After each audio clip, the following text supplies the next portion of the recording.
Hello, hello, hello! I am Kazasagi Usagi, and I am here with more Phoenix Wright, Ace Attorney. We are on the DLC case, and I don't know what I'm supposed to be doing. I'm missing something important, and I don't know exactly what it is. Oh, I didn't turn my own volume down. I turned it down for everybody else, but I left it blaring in my ears.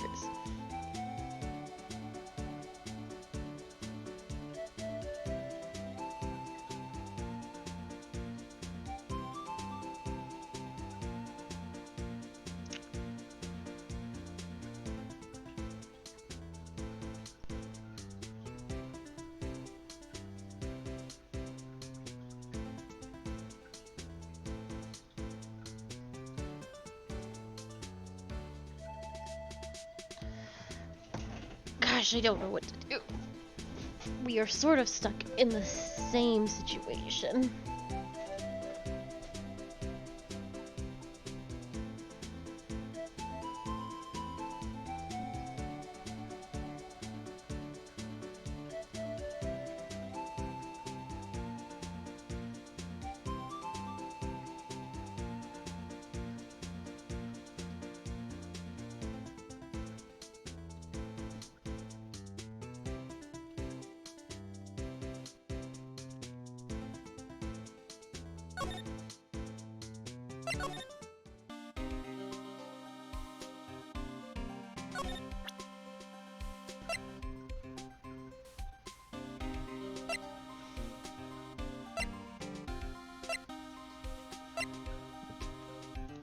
Yo, check out all this blood. Oh, fuck.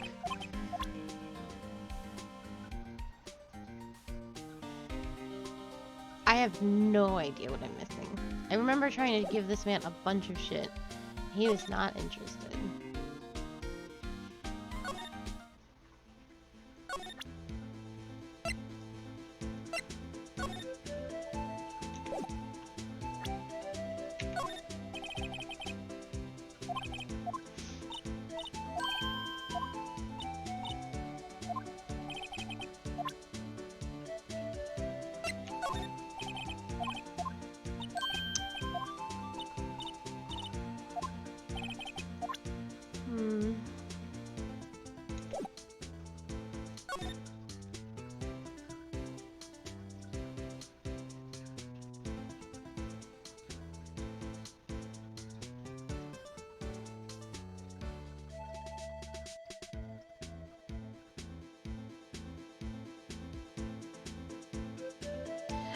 I'm just missing, it seems, a very important conversation.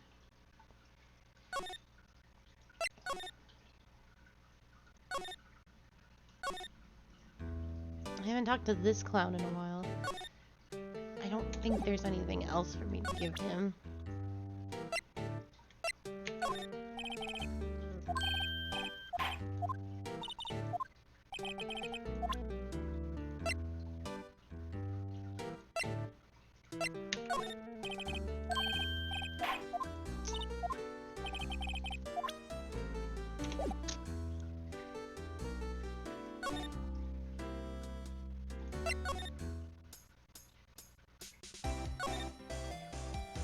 Yeah, we've definitely exhausted most dialogue with everybody.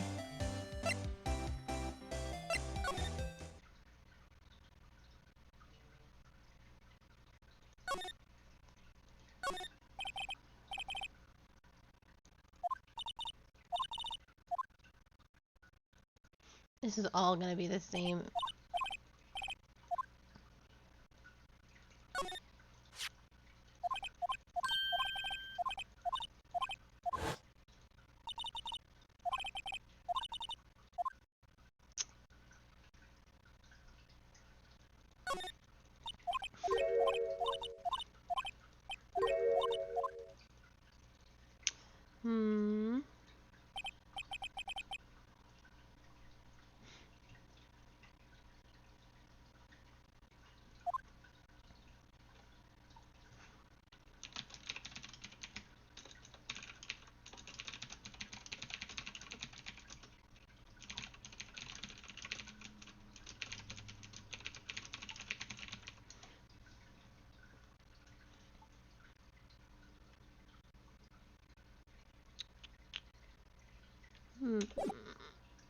Gosh, I wish I knew what to do.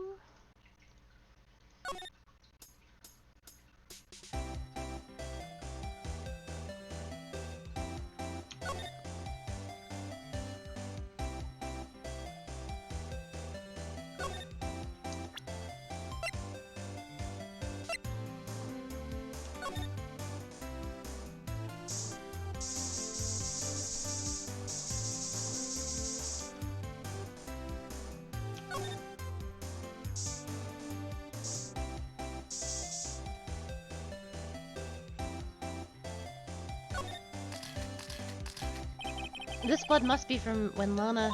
No! My sister isn't the murderer! But she did call you, didn't she? At the time of the crime? And her right hand is bandaged. Hey! Just whose side are you on? This has nothing to do with taking sides. So, this means that Lana's hand had blood on it. This just keeps getting worse. But there's not nearly enough blood here. I think I was supposed to find that blood a while ago. Do you want to look at this?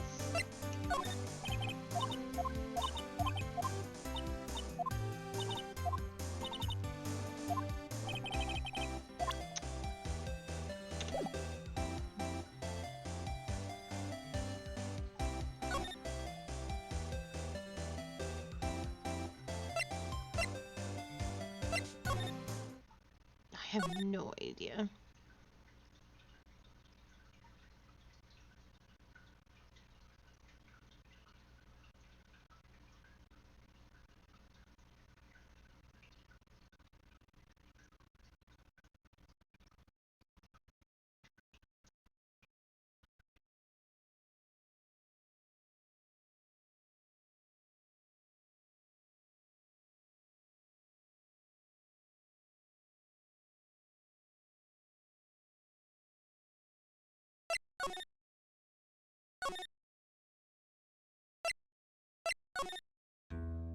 I think we're done with him. There's something... Everybody's dialogue is so exhausted. Hi! No, I do not want to be in here anymore.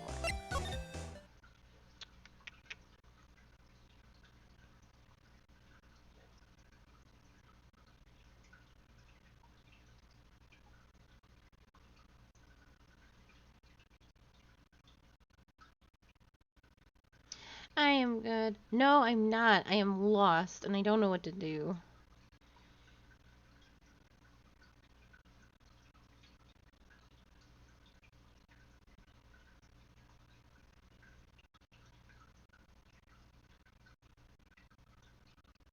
I wonder if there's like one tiny speck of blood that I'm missing in the evidence room.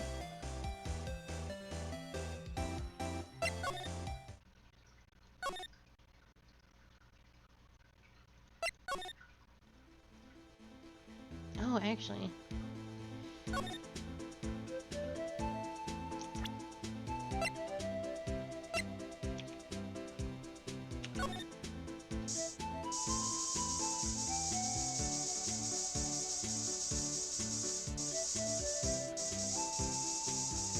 Nothing, huh?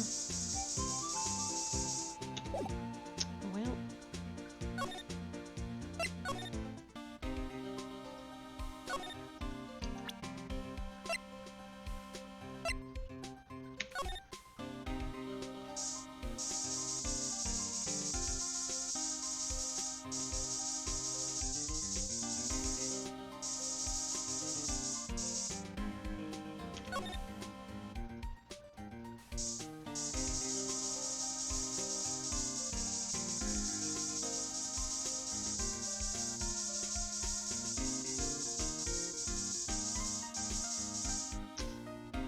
No, does not seem to be the case.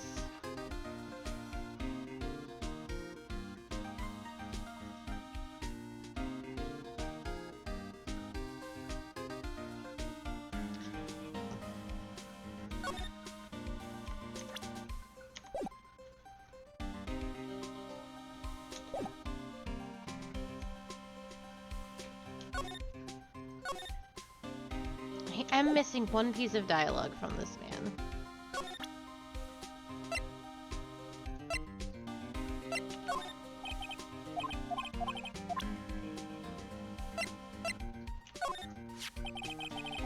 Can't open the locker if your fingerprints don't match. If you can't open it, they'll give you 50 cents. The police department lacks faith in the system. After all, Detective Goodman was stabbed here after opening his locker. But at the same time, he was found dead over at the prosecutor's office.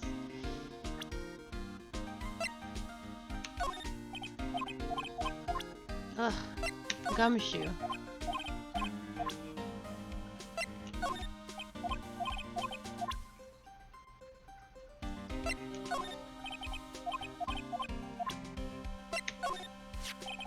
Detective Goodman's note and that switchblade knife. I bet Edgeworth was the most surprised of anyone. Because of the SL9 connection? That was Mr. Edgeworth's first big case, you know, 2 years ago. That was the first time the world knew who Edgeworth was, knew that the Edgeworth was a man to be feared. But why would evidence from that case turn up now? I guess it's not over, pal. Maybe there's some loose ends on that case. Fucking hell.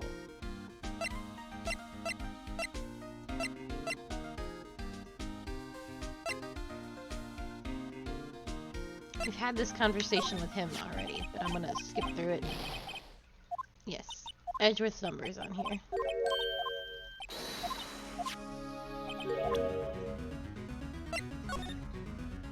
Oh, that's not what I meant to do.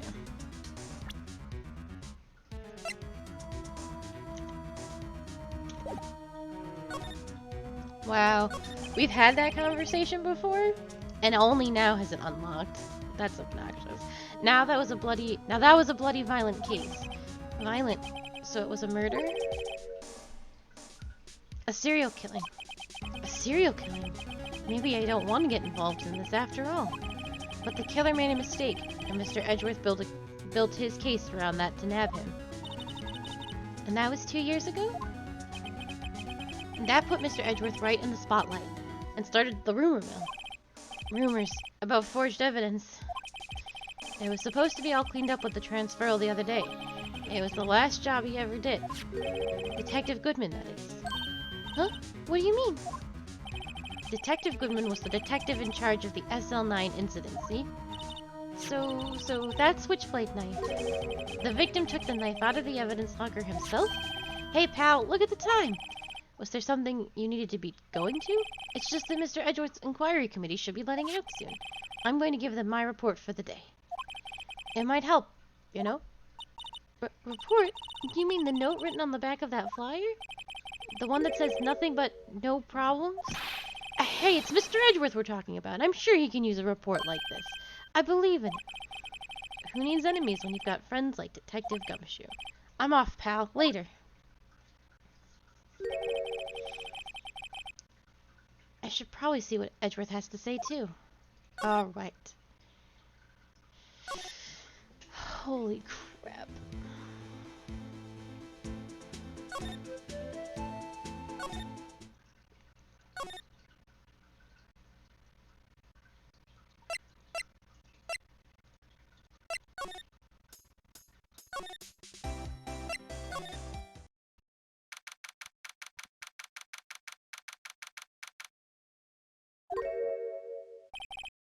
Oh, guests, my apologies. What is the bellboy doing here? Oh, it's you. Have we met somewhere? Huh? Mr. Edgeworth, I beg your leave. So long! Is Edgeworth here? They're standing by the window, a teacup in hand. Right. He has the hotel bringing him tea service? Mr. Edgeworth, you're back from the district prosecutor's inquiry? I am. By the way, Detective Gumshoe was looking for you. Yes. He brought me the latest information, it seems. Really? Was it helpful? Apparently, a new French restaurant is opening near here. I think he was trying to console me somehow. The real info is on the other side, Edgeworth. Poor Mr. Edgeworth. I think this whole thing is really taking a toll on him. Are you gonna be okay, champ? So how did the inquiry committee go? Actually, they decided to treat this as a case of not this. Oh gosh. Actually, they decided to treat this not as a case of concealing evidence, but as a communications error during the investigation. Concealing evidence? Yes, apparently there are some who believe that I concealed evidence. They gave me a warning. You were lucky this time. Again. Again? I've had them say that so many times. Ever since that case 2 years ago. Are you okay for the trial tomorrow? Well, I'm still presiding prosecuting attorney. However, something happened. They gave control of the investigation over to the police department. The police department? Yes. Any further investigation of this case will be directed by the Chief of Police, Gant. I can do nothing but wait for his results. I see. Why, I ask you? Why? All along, I've done only what I believe is right. I have nothing to be ashamed of. But still. Wow. I've never seen him this out of sorts. You want to look at some evidence with me? Do you want to tell me why your number is here?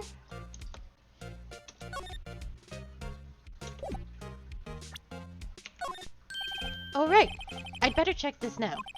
As I was saying, What's this? A record of ID card usage? Edgeworth, you went into the evidence room that day, didn't you? Just before the incident occurred, no less. Yes, that's true. Why, Mr. Edgeworth? Please don't look at me like that. I was asked to go. By Chief Gant, no less. The Chief of Police? He wanted evidence for a case that wrapped up half a year ago. He told me he wanted to keep it here in the prosecutor's office. But it was solved, right? It would have to be if it was, the evidence was already filed. The chief is never one to explain himself. In any case, on the day of the stabbings, I brought this back here. Can I ask what kind of case it was? I can't say. It really has nothing to do with the current case. Now I'm curious about this other case. I'd better make note of it. Stubborn as always, I told you this has nothing to do with the current case.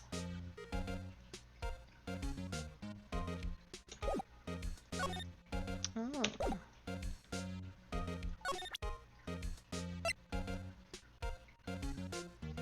What else can we show our good friend Edgeworth?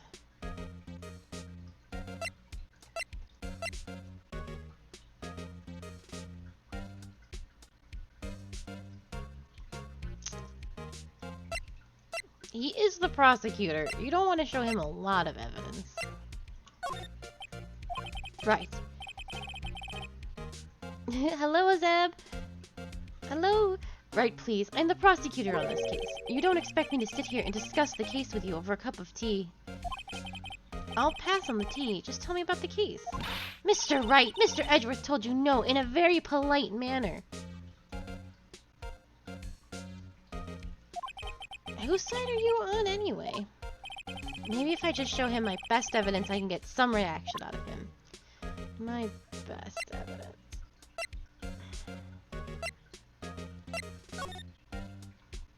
Oh, I just want to present evidence. I know you. You've probably got a hold of some information already, right? It all has to do with that case you were on, the SL9 incident. And some dark suspicion you were wrapped up in. You are the man who revived the worst memory of my life. I figured I'd be telling you about this sooner or later. He must be talking about his father's murder in that elevator. Okay, Edgeworth, why don't you tell me about it? Tell me the truth. Alright. The SL9 incident was a heinous serial killing case.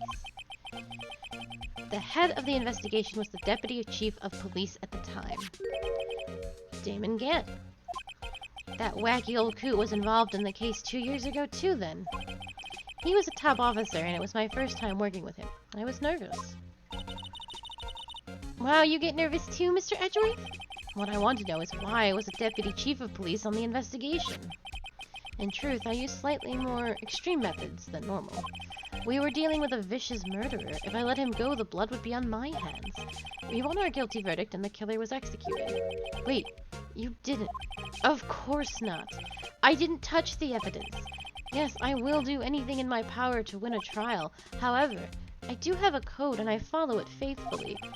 By the way, Emma, the chief prosecutor wanted to know something. My sister? What? If you were still studying forensic science. Huh?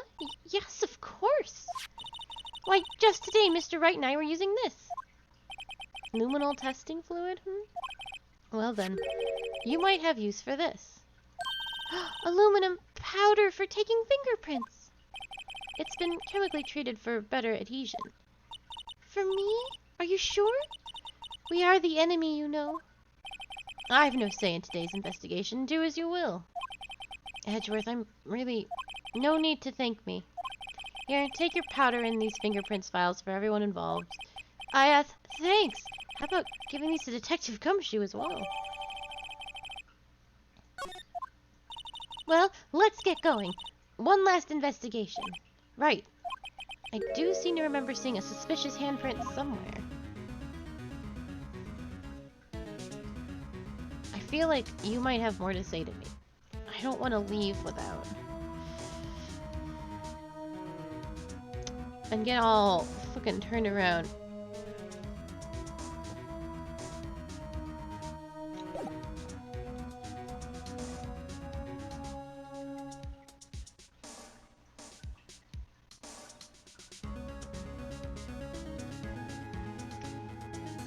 I just don't know. I'm leaving. Okay, Zeb, thank you.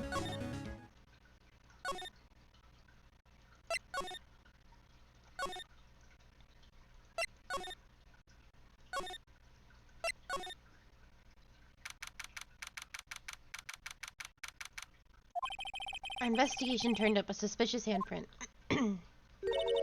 Here, in this blood on the detective's evidence locker. Let's use the secret weapon we just borrowed. Right, let's get started. First, choose a finger. A finger? Each finger leaves behind a slightly different imprint. So let's choose the finger that will have left behind the clearest print. I really can't tell the difference at a glance. Quit procrastinating and choose a finger. This one. Okay, now it's time to check for prints. Let me show you how it's done. Emma's starting to get that sparkle in her eyes. First, we sprinkle the aluminum powder around. Huh? How do you do that? With enter, see? Ah, it looks like that did the trick. The aluminum powder adheres completely to the print.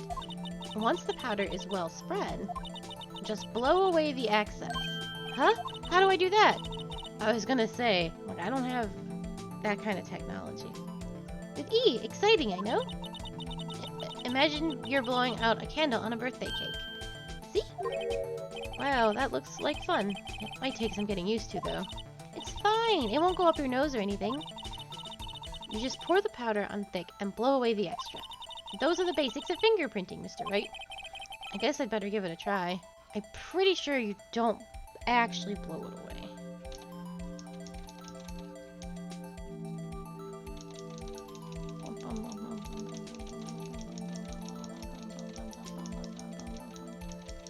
I'm sure this is fine. Get it in all nice and deep. There we go. Then we blow. Ah! You did it! You found one! But this looks nothing like a fingerprint. Now that you mention it, I guess it doesn't. What does it mean? I think it means we're out of luck. Out of luck? The person who left this handprint must have worn gloves. Don't tell me we've been wasting our time here. Hey, calm down. That's just the way it goes sometimes with scientific investigations. But it does seem a shame. While we're at it, why don't we look for other prints? Other prints? Looking at the locker door again closely, it seems like there are fingerprints outside the bloody handprint as well. Let's see if we can find a clear print. Fingerprints outside the blood.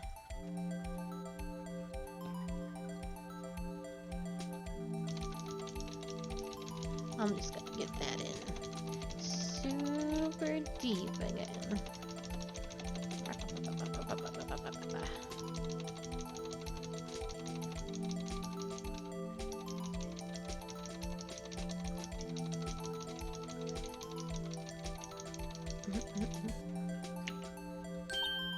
Hey, a print! And so clear it's dazzling. Dazzling? Anyway, this print took a lot of effort to find. Let's match it up right away. So we're not done yet? This is quite a process. Well, there's no point in finding a fingerprint and not knowing who the owner is, right? I guess she's right. Look at the fingerprint data we got from Mr. Edgeworth. And point out the person you think left these prints. Huh? How am I supposed to know who it was? I could make a pretty good guess. The bloody handprint and the fingerprints are in different places, right? That means that the prints probably don't have anything to do with our case. So whose fingerprints would most likely be found on the evidence locker? Gumshoe's, right? Because it's Gumshoe's locker? Yeah.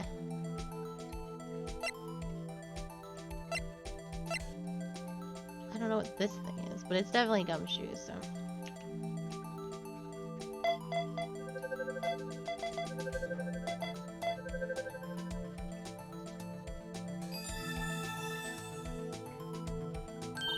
Aha!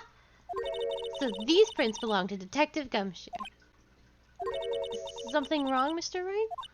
You gave me this so what look. I guess that's probably because I was thinking so what. Okay, so we came up with nothing this time, but there's always next time. Sometimes you hit, sometimes you miss. You gotta roll with the punches, Mr. Wright. Thanks for the sympathy. Wait, if I remember correctly, there was one other handprint in this room. Let's check it out. Yeah, it was like right over here. Are you gonna make me spray it again? Oh, please, video game. Why didn't you just leave it? It's right here. Oh, but it doesn't show up. Fine.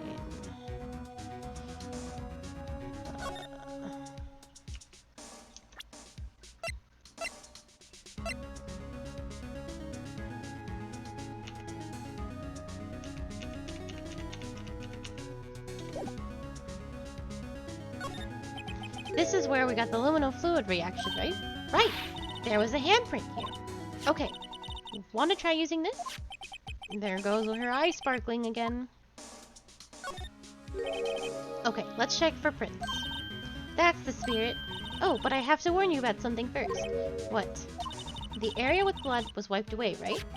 We only ended up finding it using chemical means. Any prints in that area will have been wiped away too. Oh, right. So that means no prints. Would you say the probability of your hypothesis is high? Don't ask me! Anyway, we must try to find prints that weren't wiped away. Prints other than the ones left by the bloody hand?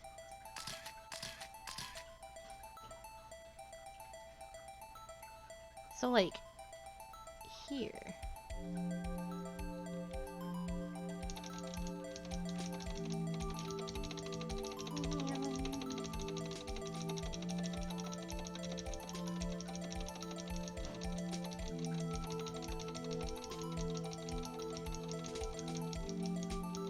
I'm gonna use so much powder.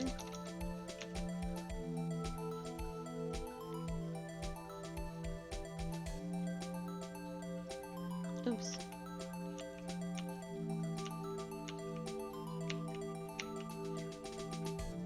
Did I not find it all? Is that why it's giving me a hard time?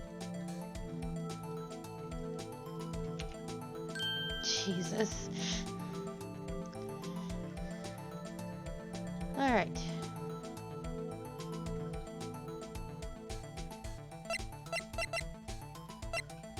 Nope. Nope. Nope. Nope. Nope. No.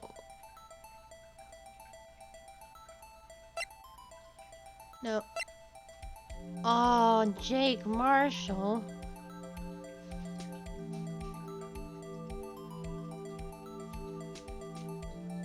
Sad Wild West.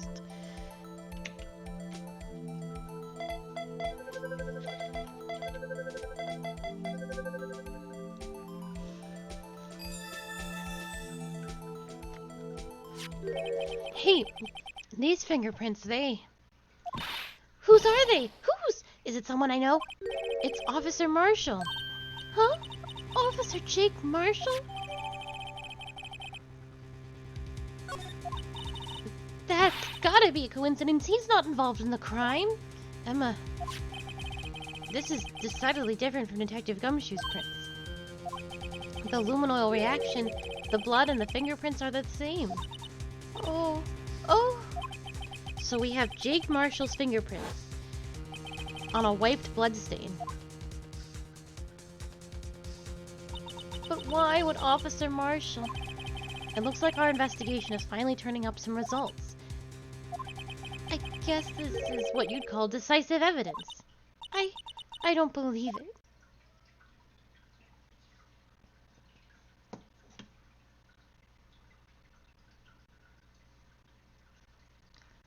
Oh, it's finally over. There was so much.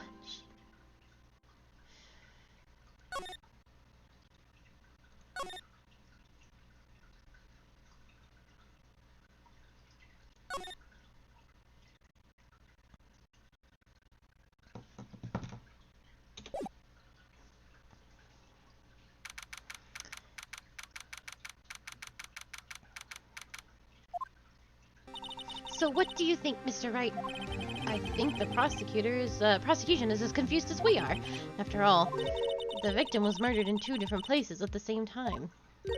And a different suspect was arrested at each of the crime scenes. Lana! Good morning, Mr. Wright. I apologize for yesterday. I was indisposed. I hope they didn't hold you too long for questioning. We just finished, actually. I'm used to all-nighters, though. So how'd it go? It's as Mr. Wright suspects. The police are clueless. I figured as much, so I struck a plea bargain. A plea bargain? What do you mean by that? We agreed that if I told them the truth behind this simultaneous murder, they wouldn't seek capital punishment. That's what I mean, Emma. But Lana, don't tell me you... Much to my regret, I'm as much in the dark about this as they are. Miss Skye...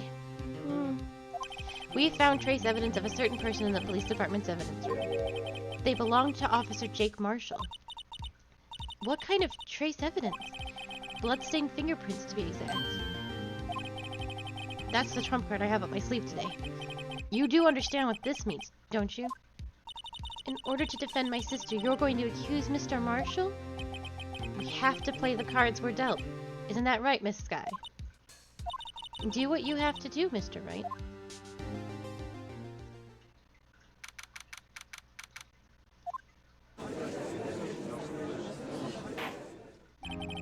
Court is now in session for the trial of Miss Lana Skye. The defense is ready, Your Honor. The prosecution is... Yeah, Edgy? Humph? I'm afraid you'll have to clarify. It takes 30 minutes by car to reach the police department from the prosecutor's office. Yet the victim, Bruce Goodman, was slain in both places at the same time. But that's not physically possible, is it? What's more, I hear the victim from the evidence room just disappeared. Yes, and the body eventually reappeared in the trunk of Mr. Edgeworth's car. Wow. This is one messed up trial. One of my duties as prosecutor is to present impartial evidence. Today I will present evidence relating to the murder at the police department. In so doing, I believe the way in which we should proceed will reveal itself. Now that's what sets Mr. Edgeworth apart. He sounds so on top of things, even though he doesn't know what he's doing, what's going on himself. And that's supposed to be an admirable trait? Very well, let the trial resume. On the day of the crime, what exactly transpired at the police department? Mr. Edgeworth, you may call your first witness of the day to the stand. For its first witness, the prosecution calls the suspect at the murder that occurred at the police department. The suspect? You mean the so-called murderer? Oh boy. Things are getting wild from the get-go. Why would the judge do that? I don't believe this wild-looking man is a killer. Will the witness please state his name and occupation? Yes, sir, I'm Officer Mike Meekin, sir. My occupation is, that would be murderer, sir. Oh, boy.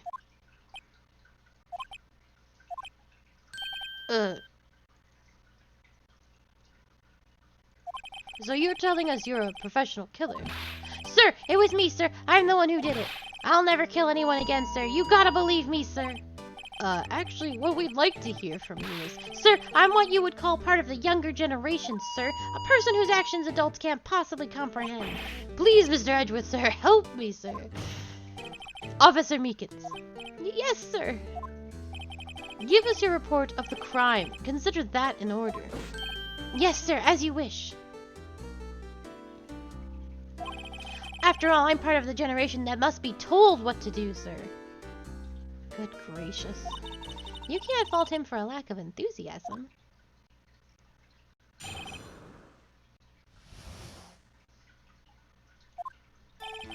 Although it's not my normal duty, I was assigned to guard the evidence room that day. I spotted a suspicious man on the security screen and rushed into the room. I was only doing what I was trained to do, sir. I was suddenly attacked. I fought for my life. Then I did it. After that, I passed out until another officer smacked me awake. So the victim, Detective Goodman, attacked you? Do unto others before they do unto you. That's the Meekins family motto, sir. I see. Then you fainted and a colleague helped you regain consciousness. Yes, sir, he knocked me upside the head, sir. Very well, the defense may begin its cross-examination. What I need here is more info to work with.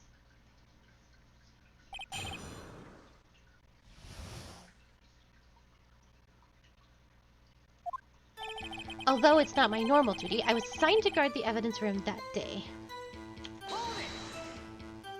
Mr. Meekins, you work in the General Affairs Department, do you not? Yes, sir. I am in charge of hiring new recruits, sir. Yikes. Oh, yikes! Now there's a scary thought. Evidence transfer was taking place on the day of the crime, which meant many officers were given special tasks not ordinarily performed. I was in charge of guarding the Blue Badger, sir. The Blue Badger? Yes, sir, the lovely police mascot created by the Chief of Detectives, sir. I was to ensure it wasn't broken during the transferal process. That was my sole mission for the day, sir.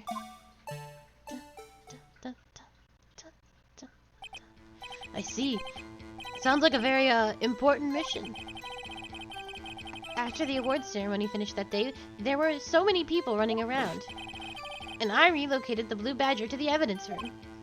Oh, so that's why you went into the evidence room. Tell us, what did you see when you got there? I spotted a suspicious man on the security screen and rushed into the room. In order to enter the evidence room, you need an ID card, am I correct? Precisely, sir. I have one right here around my neck. So then, your ID number should be listed on here, right?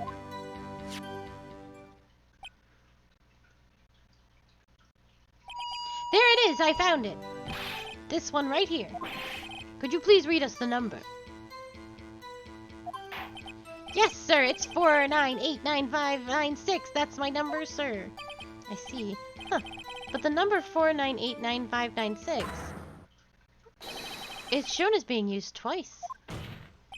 Please explain, witness. It's no real mystery, sir. The first time is when I relocated the Blue Badger to the evidence room. And the second time is when I went to get him after everything settled down. I see. So it was during that second time when... Yes, sir! That's when I spotted the man on the security screen. Who's number 777777777? I was only doing what I was trained to do, sir, and I was suddenly attacked. I fought for my life. Oh. Okay. So you were attacked? Can you please tell us exactly what happened to you? It was a knife, sir, a knife! Detective Goodman pulled a knife on you? What happened then? Well, with me charging in on him like that, he looked as surprised as I was. You weren't exactly the kind of person someone would want to run into. That's when I reacted, sir. I swung my arms like an octopus, struggling to detain him. That's how I got this gash on my hand. Maybe if you just kept your cool, your hand wouldn't be... When I saw the blood trickling down my arm, I panicked. I grabbed the man by his collar. I fought for my life, then I did it.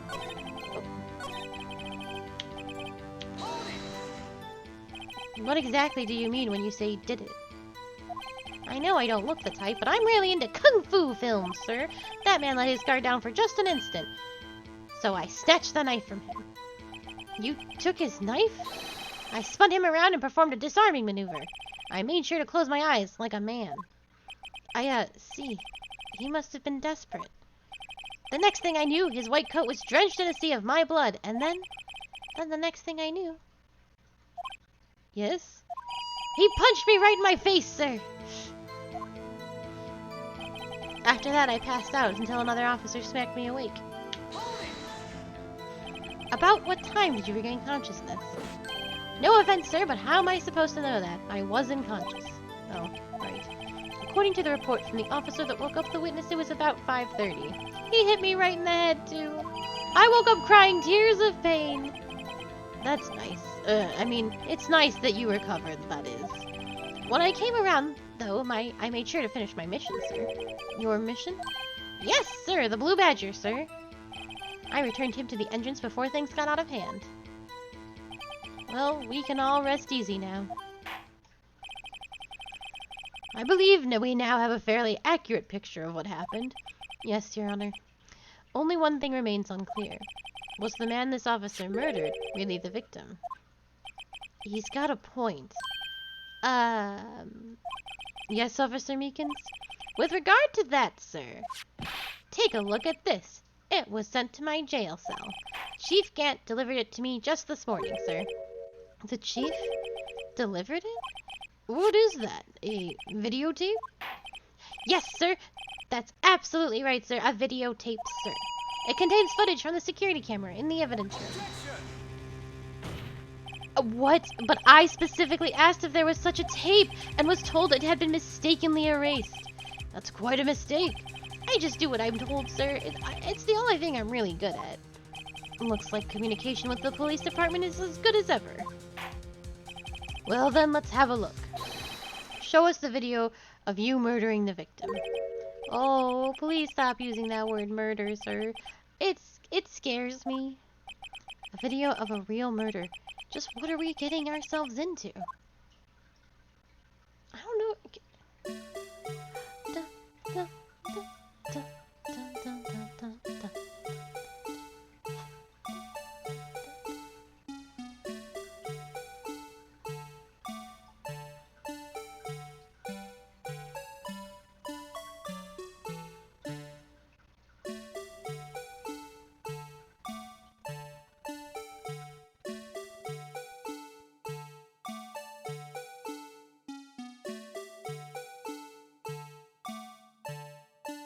Meekins came in there ready for a fight.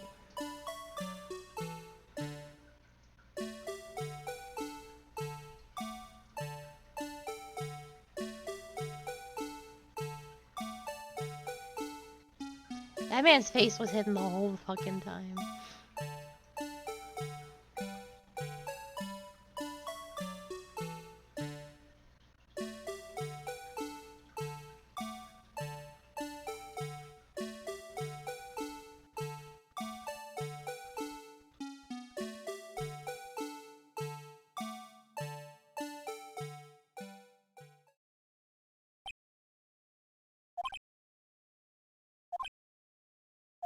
Well, I believe we're all thinking the same thing. How can we deal with these unsettling feelings stirred within us? What the hell was that wriggling piece of plywood? Sir, that is the pride and joy of the entire Criminal Affairs Department, sir. It is the Blue Badger, sir.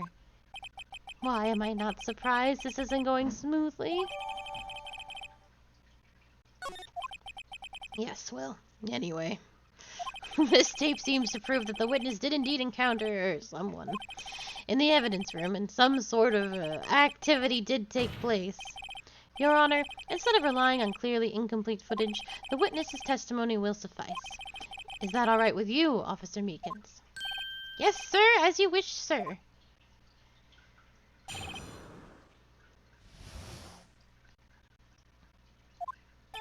His face can't be clearly seen in the video, but there's no question that that other person was Detective Goodman, sir. I mean, he opened the locker, which required Detective Goodman's fingerprints to do so. The locker he opened is unquestionably Detective Goodman's locker, sir.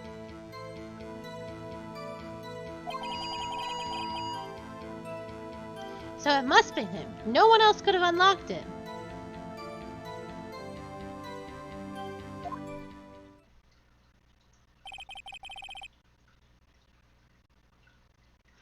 What's this about a fingerprint? Each detective has been given a locker equipped with a fingerprint-activated lock. These locks ensure that each locker can only be opened by the detective it belongs to. Intriguing. That would mean the victim at the crime scene would have to have been Detective Goodman. Very well, the defense may begin its cross-examination. I don't know where this cross-examination will lead, but everything begins with contradictions. That's where I have to start.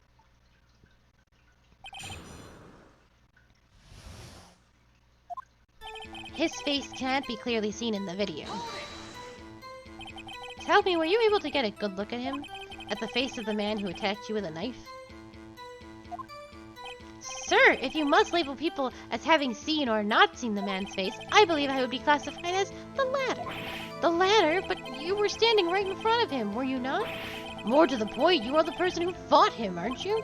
Oh yes, sir, but I didn't get a clear look at his face, sir. I'm not the kind of guy who looks directly at people when talking to them, you see? Yeah, that's a good trait for a police officer. Still, I'm sure it was him. I'd bet my badge on it. But there's no question that the other person was Detective Goodman, sir. But you don't know that for sure, do you? You never actually saw Detective Goodman's face. Well, I suppose you might say that. That is if you must label people as having seen or not seen it. Since his face can't be identified in the video, only you can verify it. Why is everyone looking at me? If I had to label your stares as disturbing or... Meekins.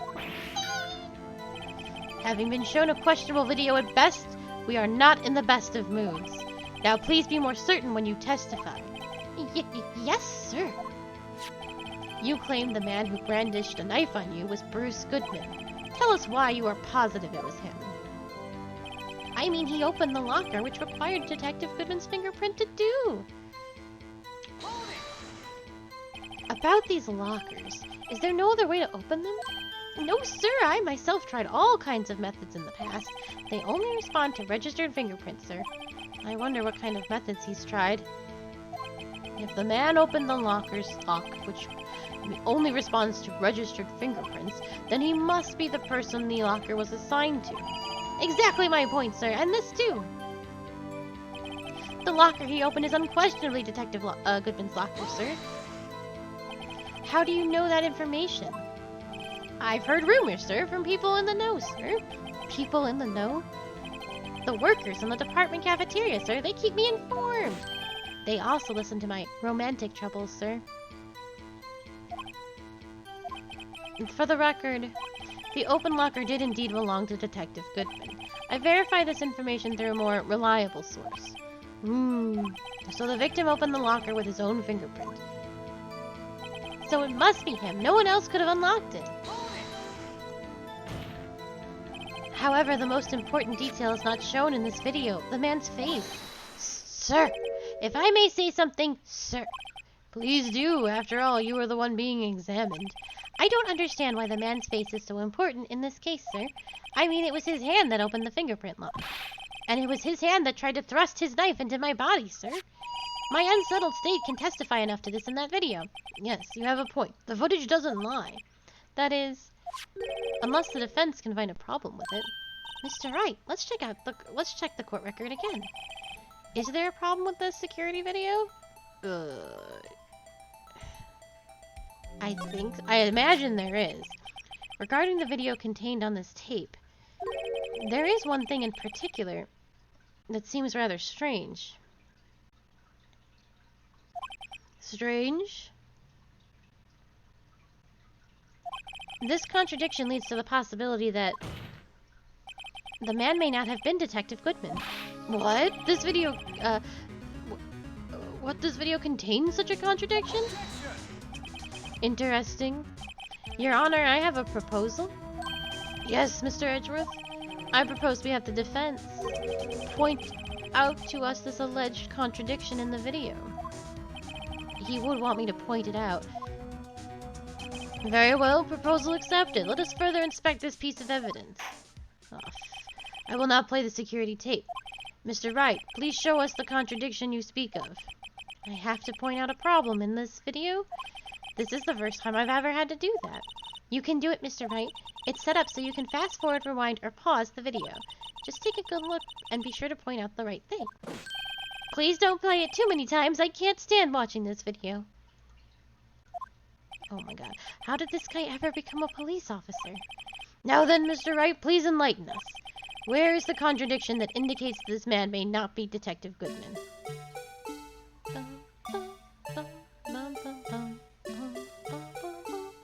I need to watch the whole thing because I have no idea what I'm actually looking for. I assume it's the moment he opens the locker.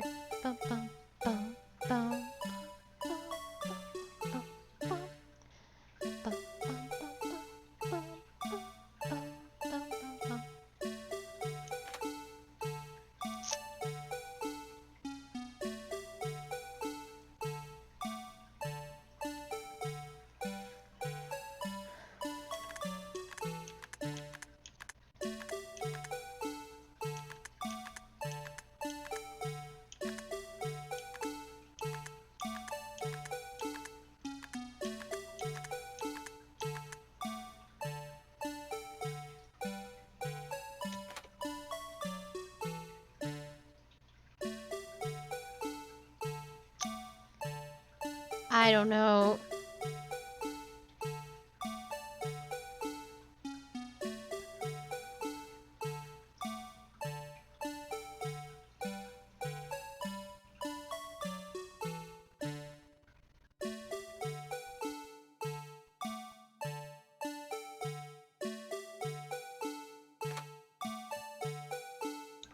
Yeah, this one's not gonna tell me anything.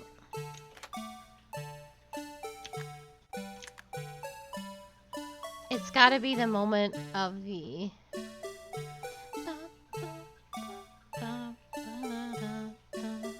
Yeah, get him! Get him!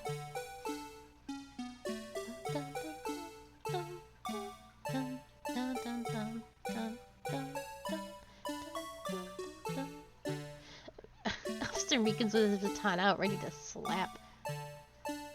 Lights on.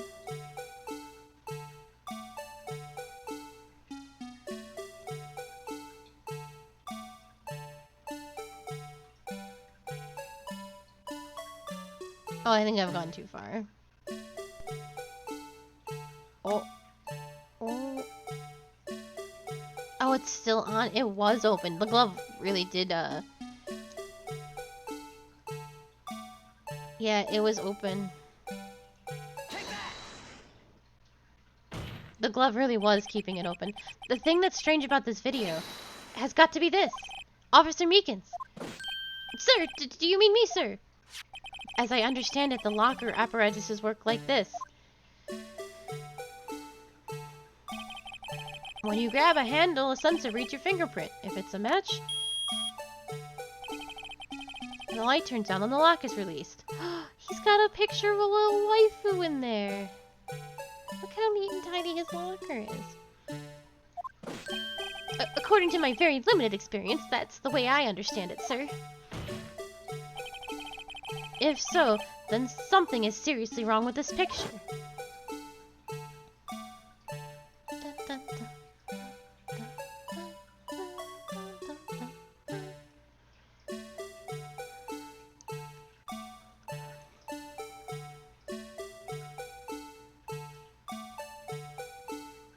You're not gonna make me watch this whole thing again, are you?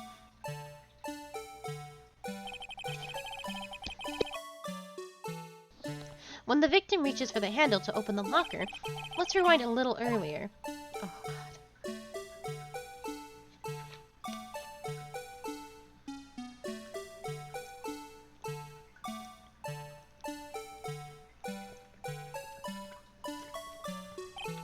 Here, notice the light? What's this? It's already lit? Precisely my point, Your Honor. The locker was already open before the victim grabbed the handle.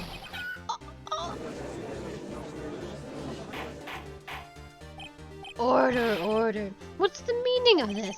It's very simple, Your Honor. The locker was unlocked on the day of the crime.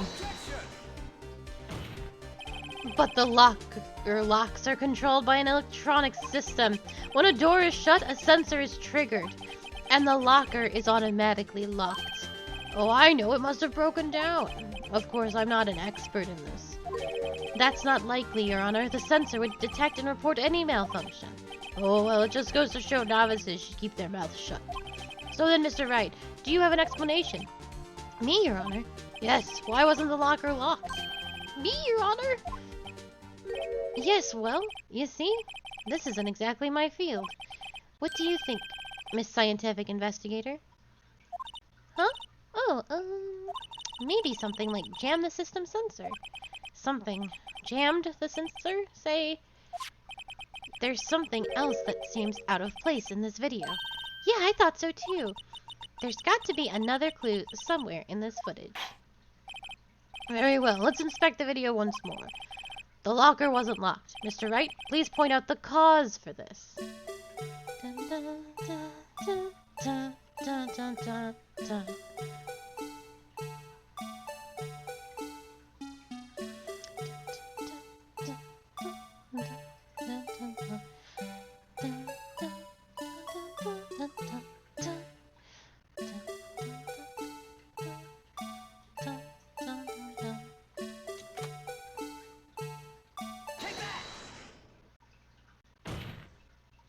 Please watch closely.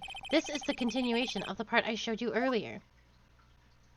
Play the music. Play the music. Dun dun dun dun dun dun dun dun dun dun dun dun dun dun dun. What's this?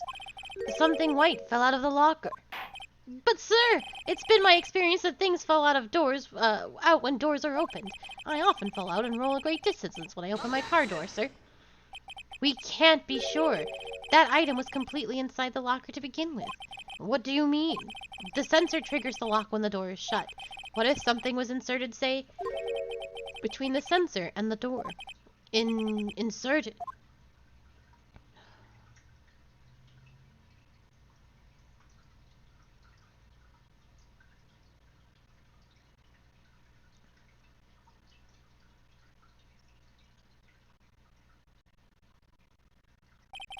The white thing wasn't inside the locker. It was stuck between the door and the sensor. Oh, I understand now, sir. It's just like my tie. 2 out of 3 times it gets stuck in the door when I get out of my patrol vehicle, sir. Instead of the door closing, my tie chokes me. But the object would have to be extremely thin to fit in that door. Not only that, it would also have to be blocked the electrical currents. But it would need to be an insulator. Yes, an insulator. But at the crime scene, there just might have been something that fits that description. But sir, and by insulator, you don't mean... I think I finally got this figured out. Very well. Will the defense please present the relevant evidence? What was this insulator that was stuck in the locker door? I found this near the locker. A thin rubber glove. But can we be sure that was in the evidence locker? It has a tag that says SL9 incident. The video seems to depict the victim opening the locker. But that isn't the case. The lit lamp attests to this. On the day of the crime, even I could have opened that locker. Is that not so, Officer Meekins? Sir, it would appear so, sir. Order, order, order. So are we to believe then that the victim, whom this witness stabbed in the evidence room, was not Detective Goodman? Do not be misled, Your Honor. What do you mean, Mr. Edgeworth? The defense has merely demonstrated that possibility and nothing more. The victim in this video was indeed Bruce Goodman. The prosecution will offer one more testimony to prove this. What? Officer Meekins, please testify about this. Sir! Me, sir! I'm not sure what you're referring to, sir. Oh, you mean that, sir? Of course, sir. Is this a joke? Yes. Very well, begin your testimony.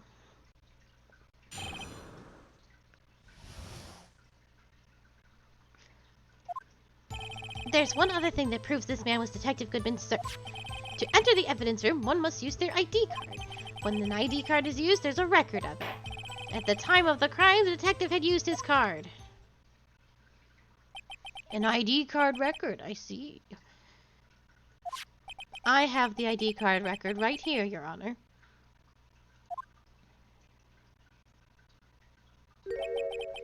The ID card was used at 5:14. Is that of the victim? Just before the crime,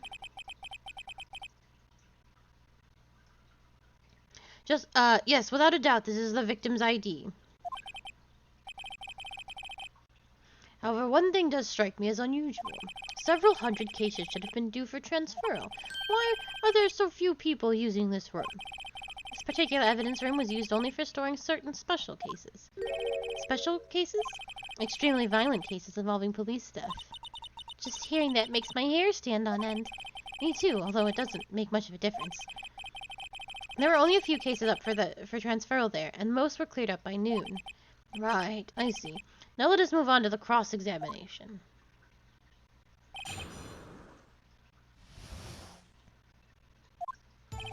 There's one other thing that proves the man was Detective Goodman, sir. So unlike your earlier testimony, you believe this to be rock solid, do you? Yes, sir. Solid as stone, sir. If my hand wasn't wrapped in bandages, I'd even give you the V for victory sign, sir. Couldn't he just use his right hand for that? Let's hear him out fully. As we've seen, one never knows what he might say until the very last second. To enter the evidence room, one must use their ID card. Is that the card hanging from your neck one of those ID cards? Yes, sir. That card right next to my cuffs, sir. I keep it here so I won't ever forget it. But what if someone were to steal it from you, keeping it out in the open like that? Maybe I shouldn't wear it around my neck. Remember when I said 2 out of 3 times my tie gets stuck when I get out of my car? Well, the remaining time it's my ID card that gets stuck. Instead of the door closing, my ID card chokes me. Maybe I should just leave this one alone. At any rate, each police officer has only one ID card. Both of the police department and the prosecutor's office can attest to this. Please proceed with your testimony. When an ID card is used, there's a record of it. Let it be noted that this is the record the witness referred to. Let me see. Yes, that would be it, Detective Goodman. What's the matter? According to this, Mr. Edgeworth, your name is on here. So it is, Your Honor. Not that prosecutor again. Hey, maybe he's behind all this. Being a prosecutor, he could hide the evidence. Mommy, is that man in blue a murderer? Shh, don't stare at him. You've got the wrong color, kid. It would seem the inquiry committee will want to speak with you again today. I have nothing to be ashamed of regarding my actions or their consequences. For now, let us continue with the cross-examination. Poor Mr. Edgeworth. It must be so difficult for him. At the time of the crime, the detective had used his card. Earlier, I believe you testified that when you asked the man to show his ID card, he pulled a knife on you. Yes, sir. He didn't show me any ID card, sir. Don't you think that's odd? I mean, if he had his ID card, all he had to do was show it to you. There wouldn't be any reason to draw a knife.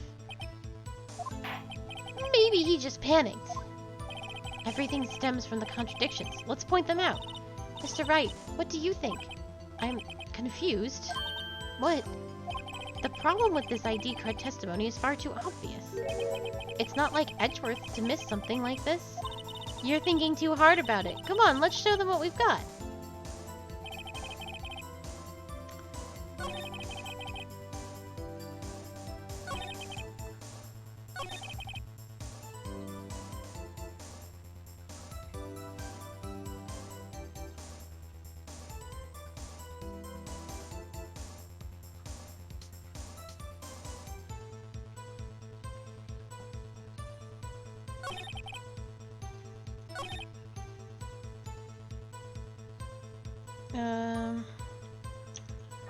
He didn't have an ID card.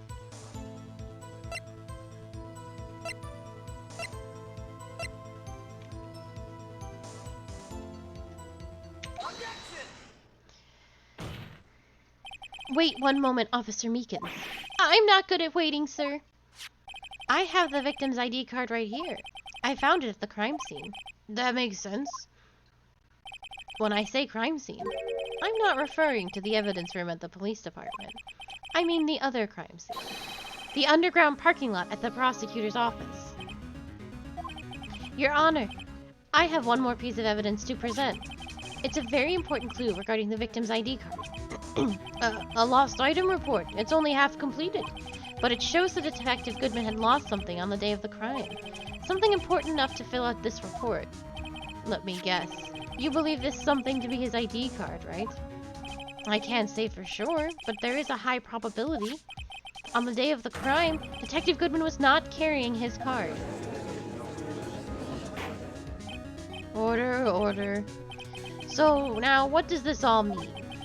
It can only mean one thing. It doesn't even require much thought. The man Officer Meekins encountered in the evidence room was not Detective Goodman, rather, the man who stole his ID card. Order, order, order. Does the prosecution have a response? I have only one thing to say to the defense. Bravo, Mr. Wright. But bravo! Allow me to summarize the defense's argument. At 5:15 p.m. on the day of the crime, the man in the evidence room Officer Meekins encountered was not Detective Goodman. There are two grounds to support this. First, the locker in the evidence room was already unlocked. Second, the victim lost his ID card. Am I correct so far, Mr. Wright? Yes. What's he up to? That being the case, we must inevitably arrive at a single conclusion. If the victim in this video is a fake, then the murder in the evidence room is also fake. In other words, the security camera does not show the instant of the murder. That is... Well, I guess that's right. Is something wrong, Mr. Wright? Only moments ago you seemed content to be pointing your finger around. This isn't going to end well. Well, well, it seems you finally realized exactly what you've gone to such lengths to prove. Explain yourself, Mr. Edgeworth. The defense has already done the explaining for me. The victim in this video is a fake, which means the murder did not take place at the police department at 5:15 on the day of the crime. So the real crime could only take place at one location, the underground parking lot. At the prosecutor's office, the murderer being Miss Lana Skye, the defendant. The evidence is compelling. A trustworthy witness observed the moment the defendant used the murder weapon. Ah!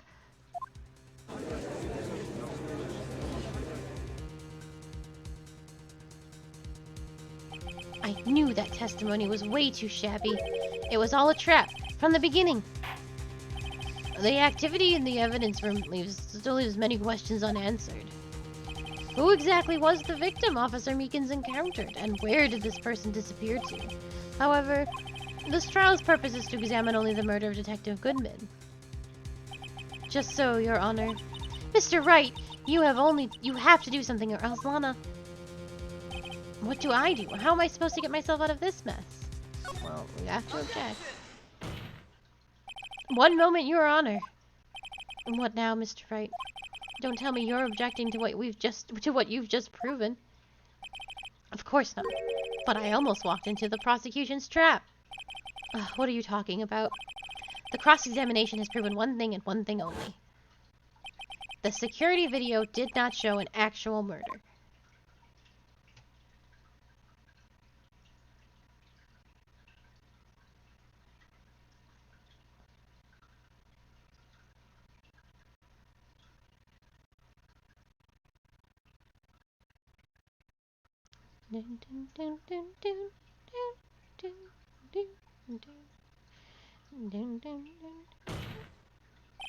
However, it cannot be said that this is unrelated to the murder in the parking lot. Specifically, large amounts of blood traces were found in the evidence room. The defense demands further examination into the truth of the matter. Mr. Edgeworth? Yes, Your Honor. If this court were to examine this further, other witnesses will be necessary. Is the prosecution prepared? I'm sorry, Your Honor. The prosecution considered the incident at the police department to be unrelated. We have not prepared any other witnesses for this incident. This just might be my chance. Time to call a certain Texas Ranger to the stand. Mr. Wright, do you mean? Your Honor, the defense would like to request a specific witness. Oh, whom do you have in mind?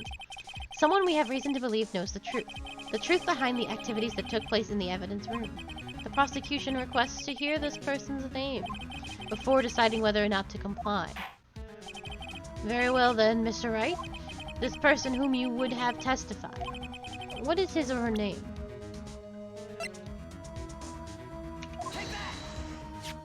Officer Jake Marshall.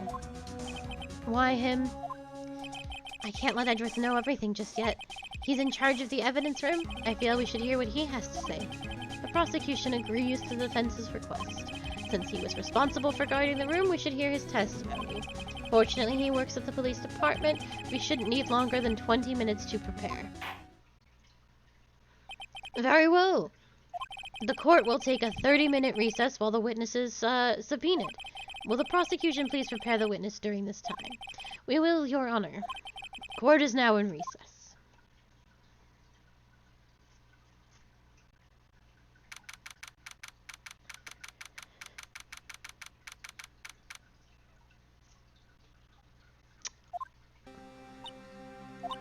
There's no stopping you, is there, Mr. Wright? Huh? What do you mean? You called for Jake Marshall. It seems you figured everything out. I haven't figured anything out. Lana, you're the one who knows everything. Emma, you always know everything. Why don't you just tell us? Mr. Wright is trying his hardest to protect you. I don't recall ever asking for his protection. How can you be so cold?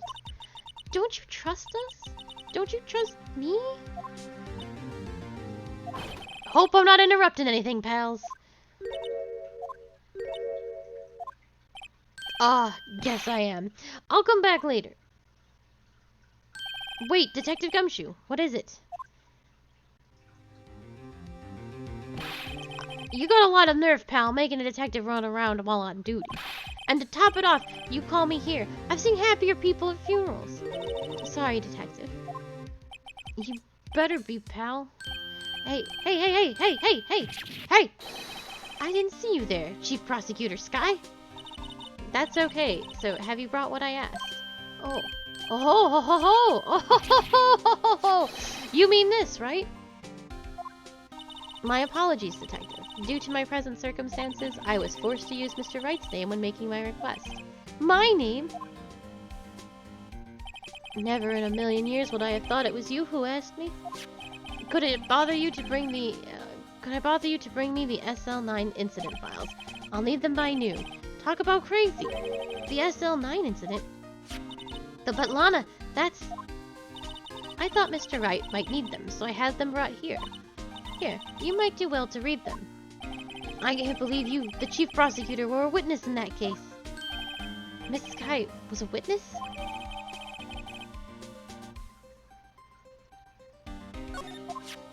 Take it from me. You don't want anything to do with serial murderers. Oh, what? Now that I brought you your stuff, you're gonna ignore me? Emma, but why? Why is your name in here? What? My name's in there? I don't know. Unless... No, it couldn't be. Lana! This SL9 incident, is that... That's the classification number the police filed it under. 2 years ago, the rest of the world knew it as the Joe Dark killings. The Joe Dark... No, Lana! That's over with! No! Emma, wait! She ran away. You know what? I just remembered. I gotta be somewhere. Sorry, pal, but I'm out of here. Jake Marshall, Angel Star, Damon Gant, Miles Edgeworth. Not to mention Lana and Emma. Everyone involved in this case is connected to those killings 2 years ago. This can't just be a coincidence. Knowing you just might be able to figure it out. Time to get back to the trial, Mr. Wright. Best of luck. I better take a good look at this file.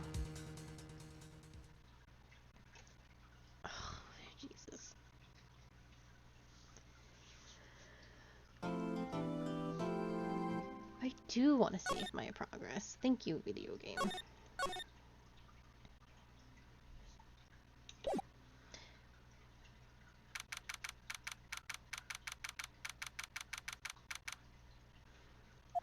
Before we get deep into this, I do want to read that file.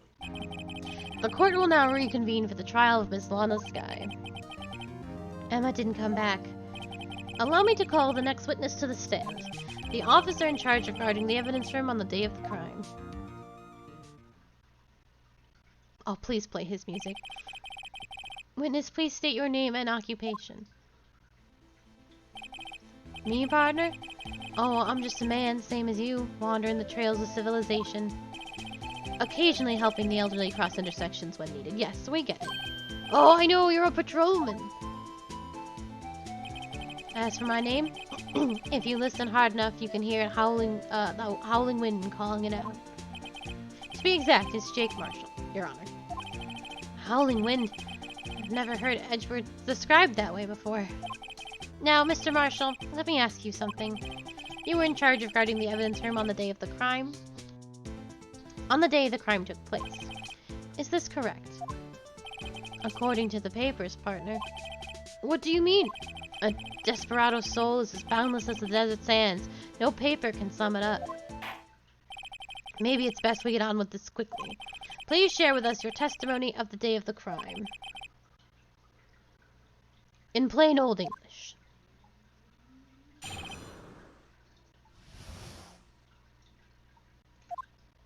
My job was to keep a weary eye on that bone orchard. And they say I was supposed to make rounds 3 times a day, but that ain't my style. Besides, the room's protected by 2 security systems anyway. If I remember right, I was at a street-side saloon at the time it went down. I'm just an innocent traveling man, so if you're out of ammo, it's time that I hit the trail. I can't say I particularly care for your attitude. I can't say I care for your beard, but you don't see me complaining. Wait a minute. What do you mean by 2 security systems? I mean the security cameras on the ID card reader. I reckon even a cowpoke like you knows about those. Yes, well, what about the fingerprint-activated locks on the evidence lockers? Fingerprints-activated locks? What kind of newfangled dehookies are those? He's not being very helpful. He's not that good with machines or following orders. Everyone's got their weaknesses now, don't they, Mr. Prosecutor? This one seems like trouble. Okay, Mr. Wright, he's all yours.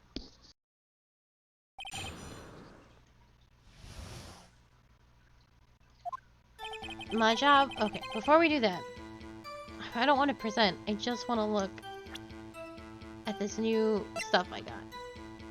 Can I check it? Incident SL9, closed, perpetrator Joe Dark, crime serial murder, sentence death. Victims, Edward Jones, Jason Knight, Edith Kirby, Rachel Moss, Jeb Bates, Neil Marshall. Head prosecutor, Miles Edgeworth. Witness, Lana Skye and Emma Skye.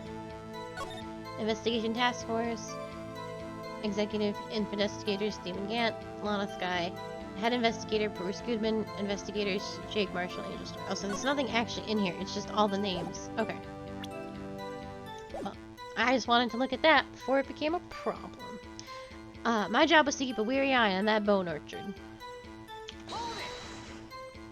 How exactly did you keep an eye on the evidence room? I just made sure nothing moved in the security camera monitor. That room's so still. Every time, even time dies in there. I was just a caretaker who entered the readings. You entered them? Videos of nothing aren't that useful. When the time would come, I'd erase the tape. If nothing unusual is recorded, tapes are to be erased every 6 hours. Each time I'd erase a tape, it felt like I was erasing a part of my life. This guy has a flair for the dramatic, but it isn't going to do him any good. So in actuality, you don't physically enter the evidence room. They said I was supposed to make rounds 3 times a day, but that ain't my style. But you made your rounds on the day of the crime, right? Ain't you heard a word I said, partner? I told you that ain't my style. I'm afraid I don't understand. No desperado I know lets rules get in his way. No desperados I know join the police force. So, Officer Marshall, on the day of the crime, just between you and me, I didn't set foot in the evidence room that day. There was a rubber glove stuck into the victim's locker. Do you know anything about that? Sorry, partner. Can't say I do. I haven't been in that crypt in weeks. How does this guy avoid being fired? Besides, the room's protected by 2 security systems anyway. You used to be a detective, so you've used the evidence room in the past, correct? Of course, back in the day, my locker was a goldmine of evidence. And yet you didn't know about the fingerprint locking mechanism? Sorry, partner. I ain't good with machines. I couldn't even tell you how the bike works.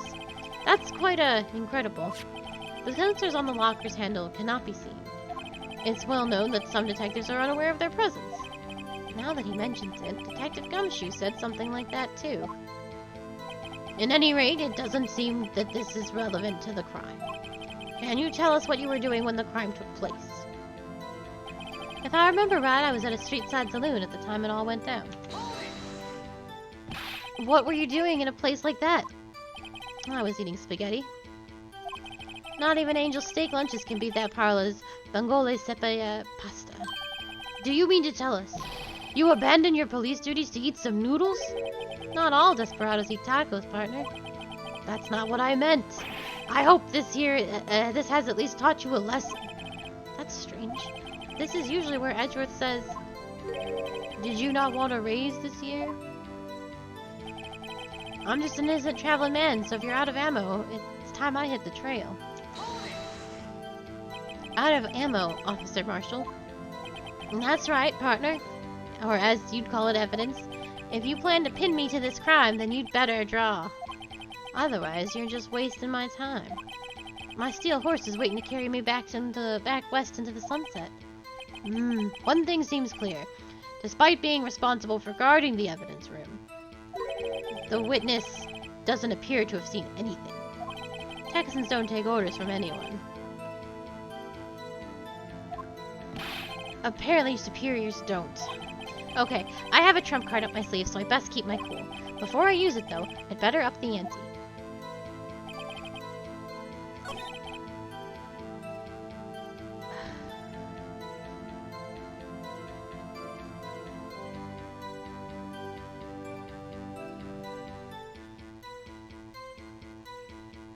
Do I just throw the fingerprints immediately?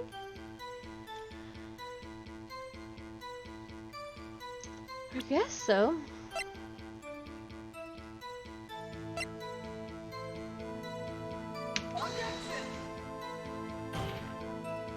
Your Honor, the statement contradicts this evidence. Oh my god.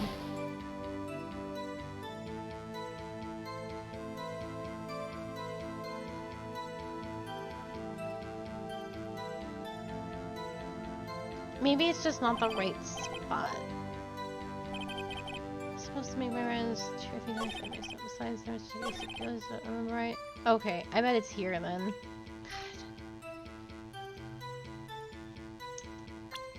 Or he's.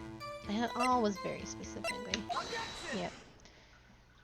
Officer Marshall, doesn't it strike you as odd that is you being called in to testify like this?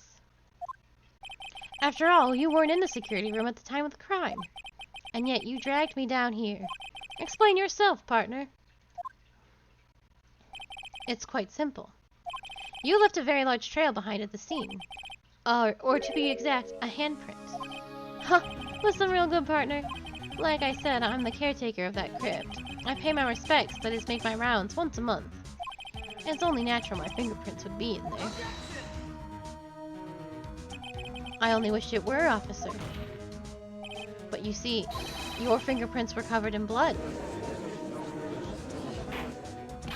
Witness, what's the meaning of this? Your blood-stained fingerprints were at the crime scene? The blood was wiped away, however. A luminal test clearly revealed this. Well, Officer Marshall? It seems to me there ain't a person in this room with a head on his shoulders. I take it you have an explanation then, Officer Marshall. About the blood-stained fingerprints? Very well, you may begin your testimony about your fingerprints, found at the scene of the crime.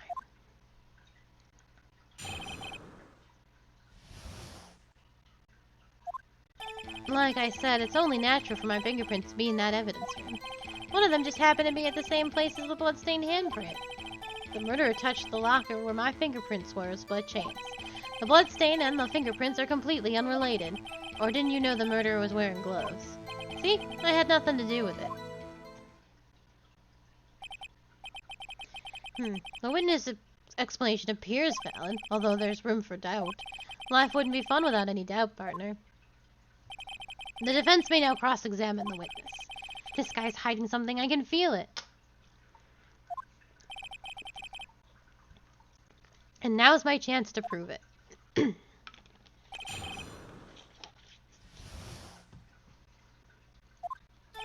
Like I said, it's only natural for my fingerprints to be in that evidence room. One of them just happened to be at the same place as the... Oops. And that's because you... How did you put it? Pay your respects once a month?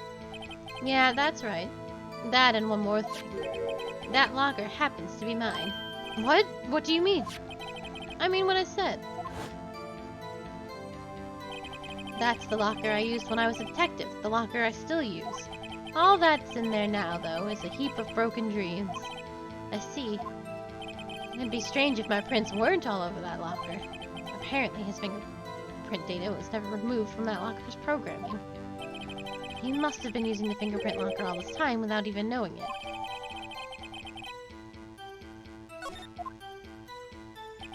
One of them just happened to be at the same place as the bloodstained handprint.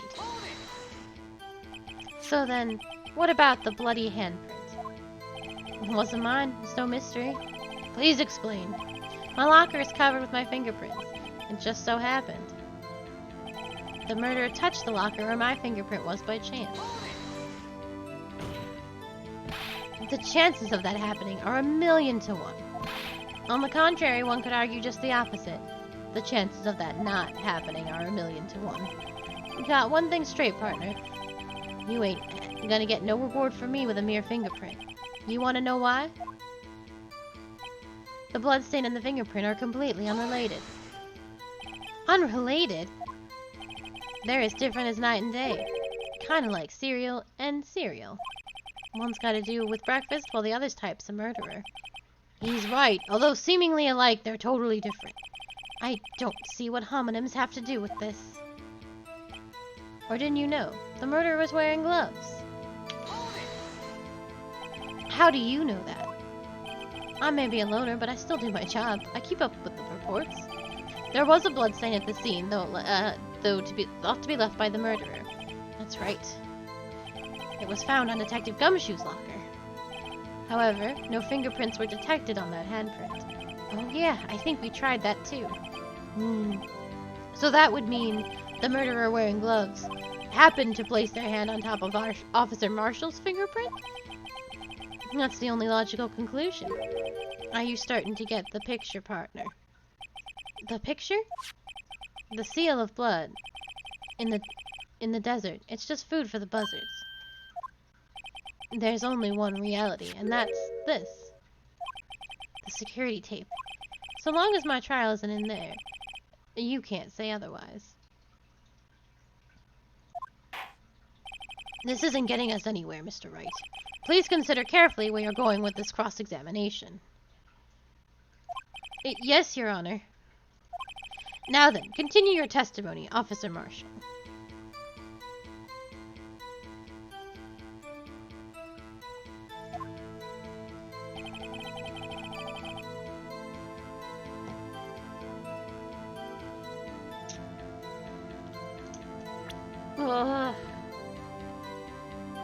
How can I prove that it was him in that video?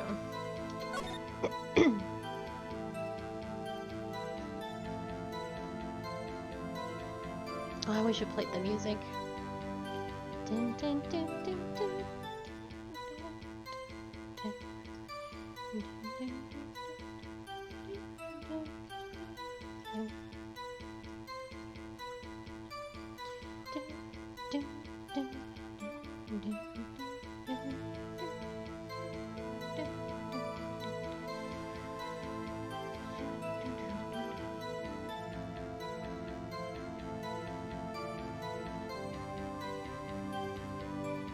I have noticed, and it's been sticking out a lot, is that there is a piece of fabric that's hanging out of one of the lockers that is not currently hanging out in this video. I think it's this one.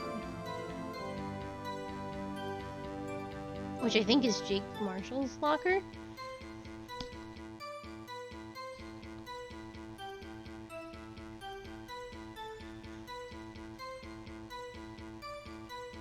Oh yeah, it's right there.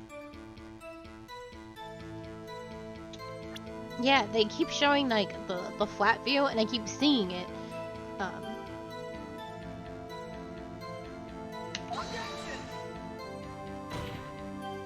Your Honor, that. Oh my God.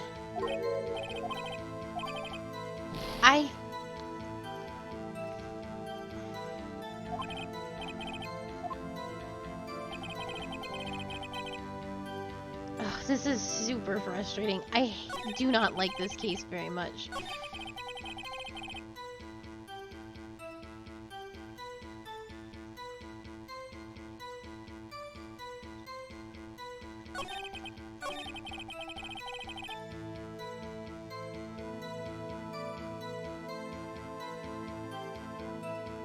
Oh, I never actually got to press on this, right? He added this? What do you mean by that? You want to tie me to this crime, isn't that right, partner? If so, that video is only direct evidence you have. But that video is next to useless. It's full of blind spots. Blind spots. Places you can't see. The camera panning back and forth. The floor isn't shown. If someone were familiar enough with the camera's position, they could leave the room without being caught on tape. We don't have time for your speculations, Mr. Wright. Well, Mr. Wright, if you can show us evidence in this video that indicates Officer Marshall has present, please show us now. Very well. Allow me to point out your mistake, Officer Marshall. Tread carefully, Mr. Wright, or you might wind up being the one making the mistake.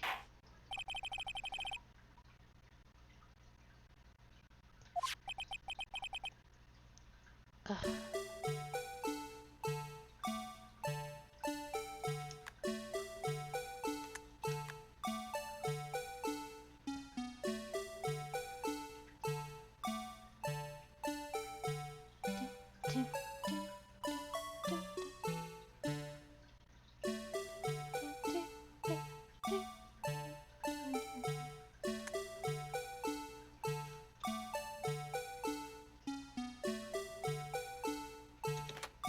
Right there.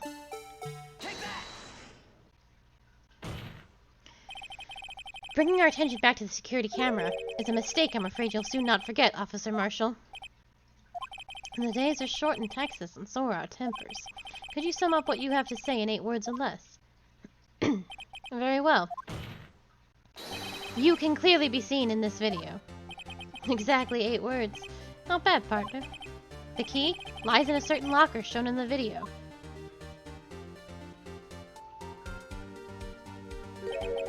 That locker, with the white cloth sticking out. That was the witnesses, I believe. Now then, let's rewind that video a bit.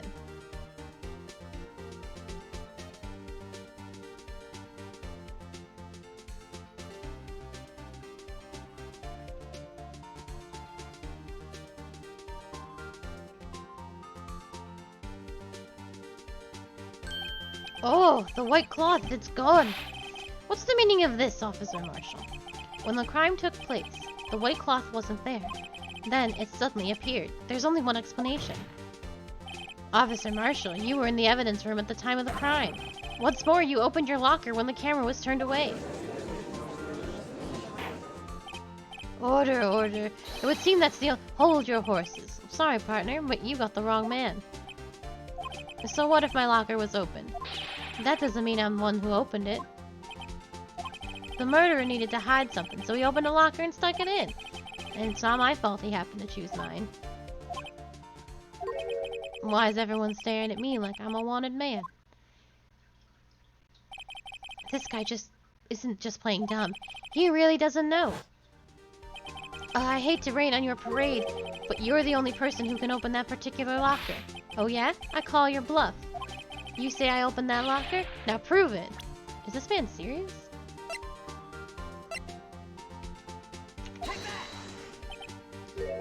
A fingerprint sensor? We talked about this earlier today. The lockers can only be opened by the detectives they belong to.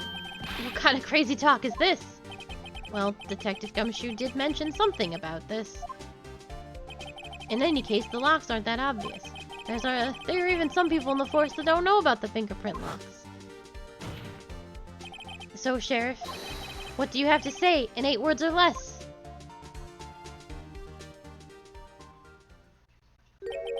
I only got 1 word for you, partner. No!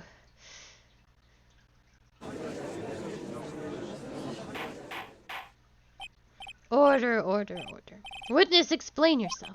If this is a joke, it's the worst I've ever heard. I assure you this is no joke, Officer Marshall. Now then, please tell us what you were doing in the evidence room at the time of the crime. Ole, please answer the question. What is he now, a bullfighter? That's all right, Officer Marshall. I believe we can figure out the rest from here. We can? Have a look at these floor plans. There is no place for someone to hide in the evidence room. Yet Officer Meekins didn't see Officer Marshall. If that's so, then where was the witness? It seems Mr. Wright has an answer. That's right. The only possible conclusion. Well then, let's hear it. Where was Officer Marshall at the time of the crime?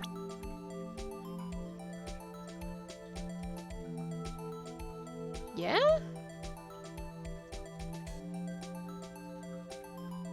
Am I understanding what's happening correctly? I think so. Officer Marshall was standing right here. So Officer Meekins didn't notice him standing there. That's almost as credible as Meekins. Oh my god. I don't actually understand what we're talking about.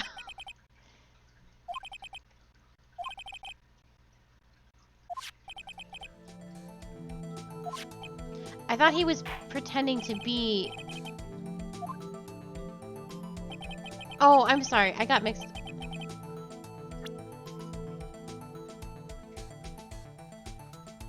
No, I still don't understand what's happening. I picked Killer because I thought it was... Because... What's his name was doing the attacking. But it's actually because Goodman is technically the victim. I was making Meekins the victim because he was the one that got hurt. And, okay. But it's this one. Officer Marshall was standing right here.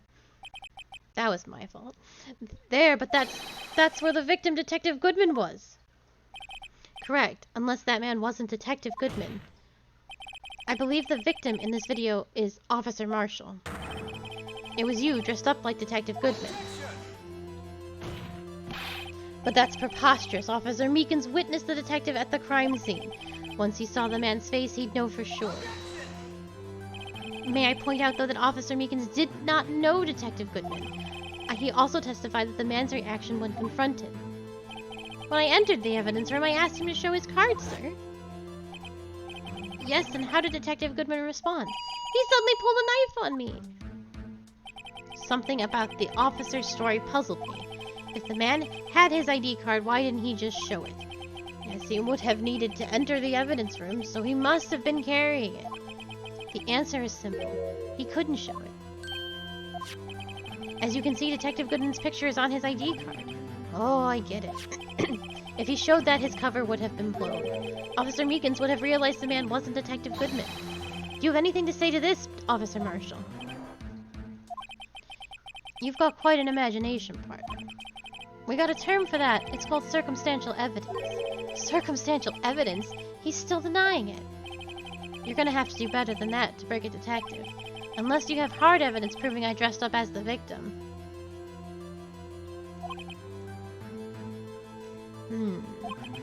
I can't say I particularly care for your uncooperative disposition. I can't say I care for your beard, but you don't see me complaining. Well, Mr. Wright, do you have evidence that Officer Marshall dressed up as the victim? Who am I kidding? I don't have anything like that. I can see the fear in your eyes, partner. Seems like you're the one who couldn't take the desert heat. Ah, this can't be happening. It's so obvious he's the one. What can I do? It looks like your lack of experience has finally been exposed. I'll pass on to you what someone told me when I was just starting out. When you've run into a wall with no place to go, return to the basics. The basics? For me, that would be what Mia used to tell me. Phoenix, try thinking outside the box. I shouldn't look for proof that Officer Marshall was in disguise. But rather, I should look for evidence that came about because he was in disguise. Why do you think this locker was opened in the first place? What do you mean? There's no reason for Officer Marshall to open his locker at the time of the crime. Yet he did, despite the chance it might be discovered later, as it has been. Which means he didn't originally plan to open his locker, according to the defense's argument. Officer Jake Marshall dressed up as Detective Goodman in the time of the crime. Then, after the crime was committed, he opened his own locker for some unknown reason. Probably to stash the coat, because it was covered in blood. The fact that a white cloth is sticking out of the locker seems to indicate that. He opened it in order to put the cloth inside. So, just what exactly is this piece of cloth? Perhaps the video is the key to all our unanswered questions.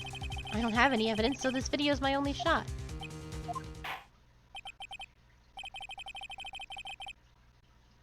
Very well, let's take another look at the security tape. After committing the crime, the witness opened the locker and put away the white cloth. Please show us why the witness had to open his locker.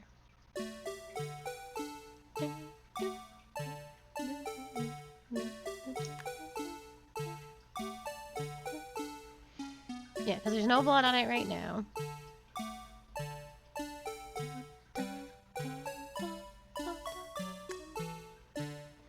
Oh, they're gonna fight a little bit. Oh, wait.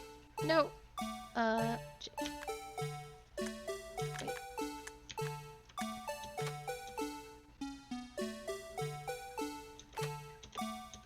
There we go.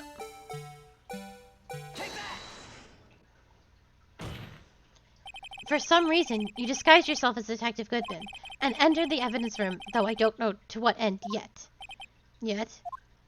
However, something unexpected happened. Officer Meekins barged in on you. When asked to show your ID card, you pulled a knife on him. However, Officer Meekins panicked, and the white coat you were wearing was soiled with blood. A bloody white coat! You couldn't just walk out like that, so you hid the coat in your locker.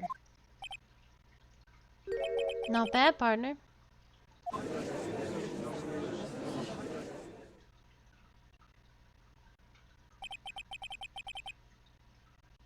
Now then, Officer Marshall, are you ready to tell us the truth?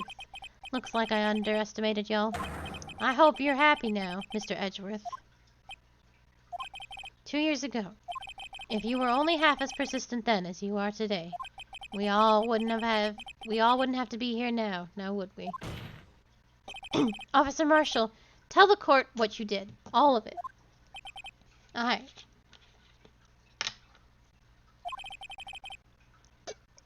It seems the time has come.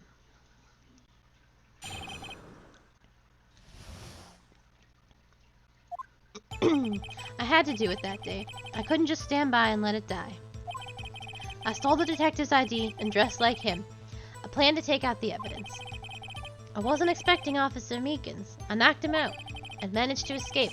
I knew what Jerry's wouldn't be caught on the camera. There wasn't any murder in the evidence room at 5:15. So the supposed victim was really you. But there's one thing I still don't understand. Traces of a large quantity of blood were found on the floor on the evidence room. If no one was murdered, then how could that be? Officer Meekins managed to cut his hand. My guess is he's the donor. It was way too much blood for such a small donation.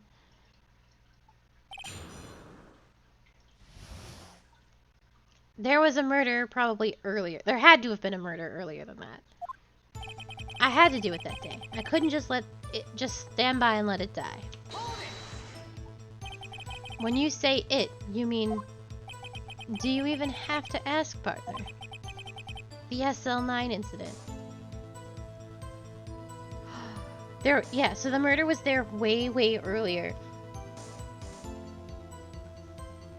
Oh! I think Gant did it. I think Gant's ID number is 77777, and he killed Officer Goodman in there. And then he called Edgeworth and was like, hey, I need you to take this screwdriver down to your office. While Edgeworth went to get the screwdriver, Gant put the body in Edgeworth's trunk and had him drive it to the prosecutor's office. And then Lana Skye made it look like the murder happened at the prosecutor's office. That's why Edgeworth was in there earlier. Unless it's not Gant, and I don't want it to be Daddy Gant. But I don't know. I don't see us adding any more characters this late in the game. We might. I would love for it not to be Daddy Gant. Anyway, 2 years have passed since that case was closed. It was going to completely end with the transferal that day. Not if I have anything to do with it. That incident's not over. But what did you hope to accomplish by sneaking into the evidence room? When a case is closed, only the case lead detective can look through the evidence. What's going on with this SL9 incident, though? I have no fucking idea. I wanted to have a look at it myself one more time. No matter what the cost. I don't care what anyone says, partner. That case is mine. But Officer Marshall wasn't in charge of that investigation. Why does he care so much about it? That day was my last chance. That's why I stole the detective's ID and dressed like him. I plan to take out the evidence. Why did you disguise yourself as Detective Goodman? If I didn't make it look like Goodman was carrying out the evidence transferal, I'd be arrested for stealing evidence, which wouldn't get me anywhere. So you did it to fool the security camera. And the detective's ID card? I stole it that morning of the incident. So that really was why Goodman started filling out the lost item report. I returned his ID card. I left it on the floor of the prosecutor's office parking lot. The ID card I found was left there by Officer Marshall? So essentially, you managed to succeed despite your lack of foresight. What do you mean, partner? I mean the fingerprint activated lock, of course. No matter how well you disguise yourself, you can't change your fingerprints. Under normal circumstances, you wouldn't have been able to open that locker yourself. But he could have, because a rubber glove just happened to get stuck in the door. That means Detective Goodman must have opened the locker before Officer Marshall. I wasn't expecting Officer Meekins. I knocked him out. You pulled a knife on Officer Meekins and tried to drive him off. Let's just say I was a little surprised. I only planned on being in the evidence room for no more than 5 minutes. I didn't think anyone would actually come in during that short time. Officer Meekins certainly is a 1 in a million type of person, mistaking a detective for an intruder and demanding to be showed his ID. I'll have to think a little more about his raise this year. When did Edgeworth get so much influence? Anyway, he threw himself at me and I ended up cutting him slightly. I'm sorry it had to turn out that way, with me knocking him out and everything. By the way, what happened to your knife? Oh, you mean this one? I don't know what to say. So you knocked Officer Meekins out and managed to escape. I knew which areas would be caught on the camera.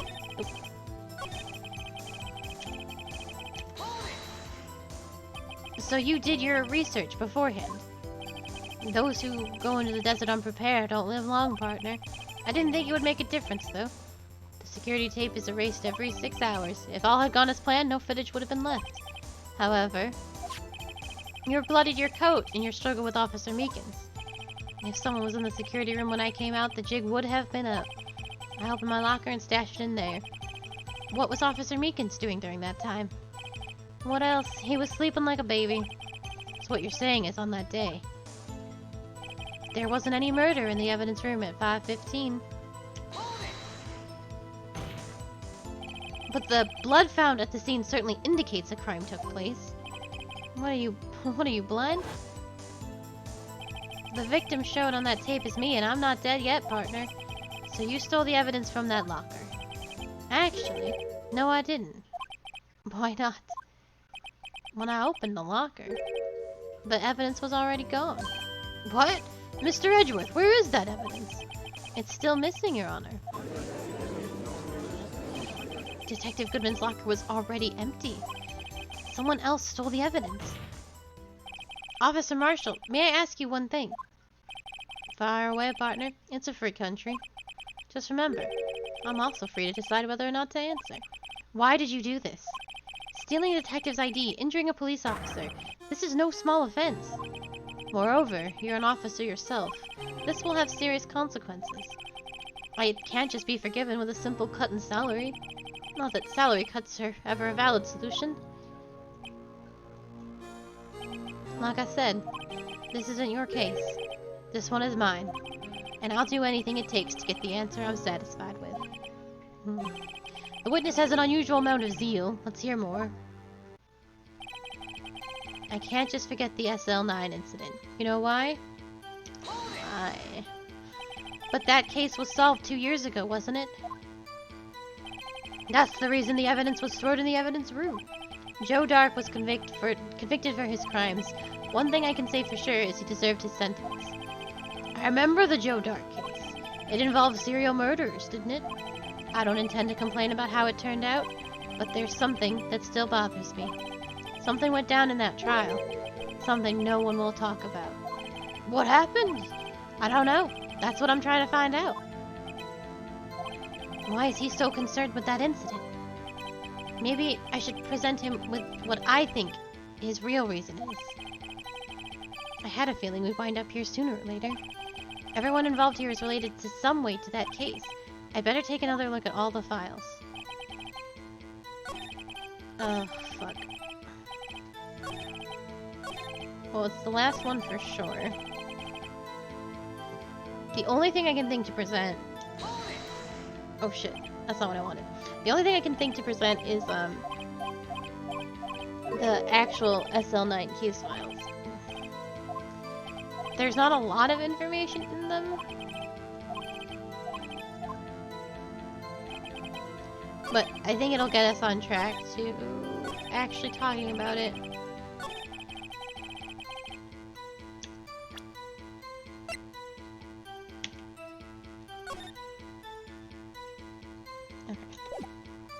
Well, actually, that was not a bad idea. I don't want to be asked something stupid like Investigation Task Force. Like, why do you think this? Officer Marshall, I think I understand. I think I know why you care so much about the SL9 incident. Sounds like you've been sipping too much cactus juice, partner. I have the SL9 incident file here. The name, Marshall, is mentioned in here. In a list of murder victims. Oh, Neil Marshall. Are you related to this man? Neil Marshall? Yeah, I'm sure you've heard that name. 2 years ago, he received the same lousy prosecutor award you got. What? A prosecutor? He must be talking about the King of Prosecutors Award. Now I remember. Prosecutor Neil Marshall. He handled the SL9 case before I did. That's right, he was killed. And the case fell into your hands. But what's his relation to you? He was my brother. He was investigating the murders with Damon Gant, the then Deputy Chief of Police. The group of detectives I was part of worked under them. We were desperate to prosecute the killer. Look at that man. Joe Dark. My brother fought Dark and was killed. That was the first time Dark left behind any evidence. That was all we needed. He was arraigned and incarcerated. The case was finally closed. At least according to the public records. What do you mean? My brother couldn't have been killed by Joe Dark. I knew my brother better than anyone. No one could have beaten him in a fight. And that's it? That's your reason for your insane actions? There's more to my brother's death than what the records say. No matter how much you try to hide it, you can't fool me. Well, at least one thing's for certain. Now we know what happened at the police department on the day of the crime. That was the last day of the SL9 case could be reopened. Not satisfied with its resolution, Officer Marshall planned to steal the evidence. Disguising himself as Detective Goodman, he entered the evidence room. Officer Meekins confronted him, so he rendered him unconscious and fled. Yes, this mystery has finally been cleared up. No murder took place at the police department that day. The things that have happened by chance never cease to amaze. At exactly the same time as the murder at the prosecutor's office, this fake murder was going on in the police department. Chance, it's got to be more than just that. So if no one was murdered at the police department on the day of the crime, that means the murder in the prosecutor's office parking lot was the real one. Which in turn means the only one person could have committed the crime. Chief Prosecutor Lana Skye. But wait! A verdict wasn't reached in yesterday's trial. Which is why we examined the incident at the police department today. Oh god. Thank you, Sprightly. You are too kind. But there's only one reason the defendant was not convicted yesterday. There yet remained the mystery of the simultaneous murder at the police department. It seemed to me, this boy's got the draw on you, partner. All of the mysteries at the police department have been resolved, no doubt about it. Our sole murder took place at the prosecutor's office. The only suspect is Lana Skye. And the testimony of Miss Angel Starr is completely uncontestable, except for all the parts where it was very contestable.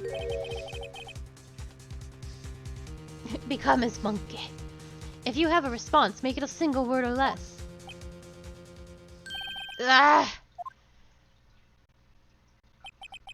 I rest my case. It seems this trial has reached its conclusion. There's no room for doubt. Well done, Mr. Wright. Thanks to you, I didn't need to waste my time disproving the alleged murder at the police department. There's no doubt what I proved today is true. The apparent murder on the security camera's tapes really was fake. Oh, but I didn't realize that would end up proving Lana guilty. Now then, the time for the verdict has arrived. This count finds the defendant.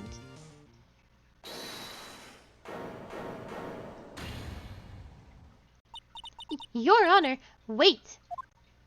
Emma, the defense has an objection. A scientific objection, right? What do you mean, Wright? Mr. Wright, are you this girl's guardian? Your Honor? In a sense. Please, Your Honor, all I'm asking is for a minute of your time. Please hear me out. Mr. Edgeworth, please? I don't want to leave any loose ends. You want a minute? I will give you 3. What a generous man. I was kind of in shock. I mean, finding out the SL9 incident referred to the Joe Dark killings. Now that she mentions it. The names of both Sky sisters were in that file. But that's when I figured it out. I mean, what Officer Marshall was trying to do that day. So I knew his fingerprint had nothing to do with the crime. That left only one thing. The other handprint. You mean the traces of blood found on Detective Gumshoe's locker. But no fingerprints were found on it, right? No, but I figured if I examined it scientifically, I'd be sure to find a clue. So, I ran over there and looked at it again. So did you find something? No. Huh? Sorry, I guess I'm not much of a scientific investigator after all. Is that all? Please don't be mad. I'm just a high school student. And I'm just an attorney. But, Mr. Wright, those traces of blood are the only clue we have.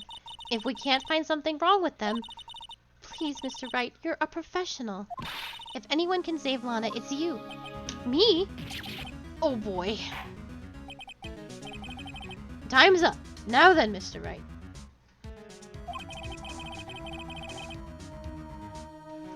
With regard to the incident at the police department, does any reasonable doubt remain?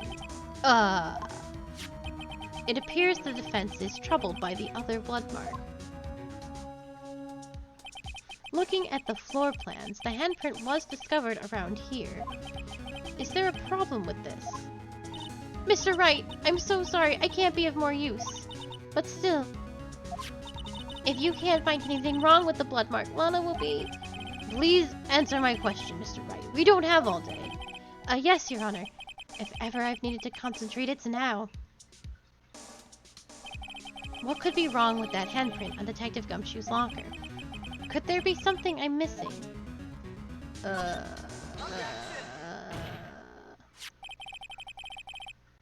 handprint left at the crime scene clearly shows a contradiction.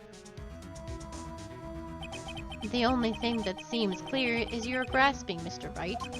You've been staring pretty intently at those floor plans. Tell me, is there a problem with them? Yes, this is strange. Take a good look at these floor plans. Something is missing. Missing? You mean something hasn't been drawn on there? Yes, something that, when drawn, will completely change the meaning of this blood mark. Let us pray the defense isn't simply trying to buy time. Very well, Mr. Wright. With all this evidence here, there's got to be something I can use. The question is, which item can prove something is missing in the floor plans?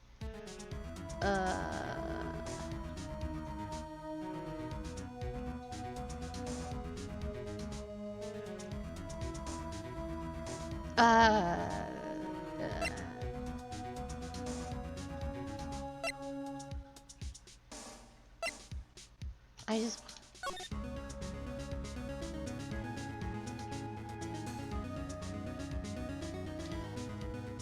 Oh, he's in front of Gumshoe's locker the whole time. The one blood print is wiped away on this man's locker, but there was a very obvious blood stain right here that we can see clearly, but it's hidden behind this little man, this little dancing man. That's the only thing I could think of. But I don't think he was, you know what? It's fine. It's just fine. He also has a little handprint on him.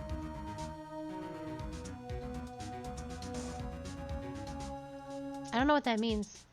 That's true.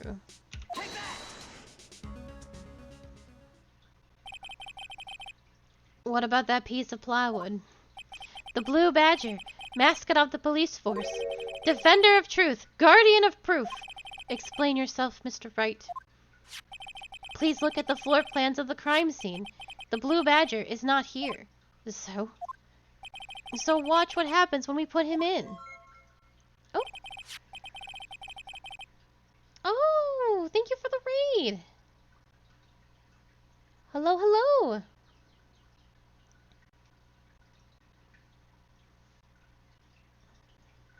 Hi, thank you so much for stopping by. What were you guys playing?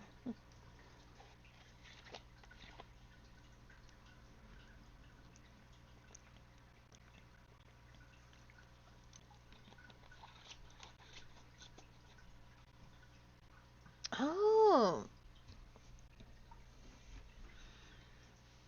I used to play a lot of League long time ago.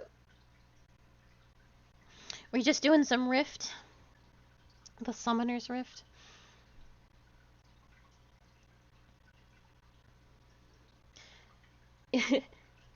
Are you like a... I was a support main, which was the absolute most amount of suffering I've ever personally experienced. What lane do you play?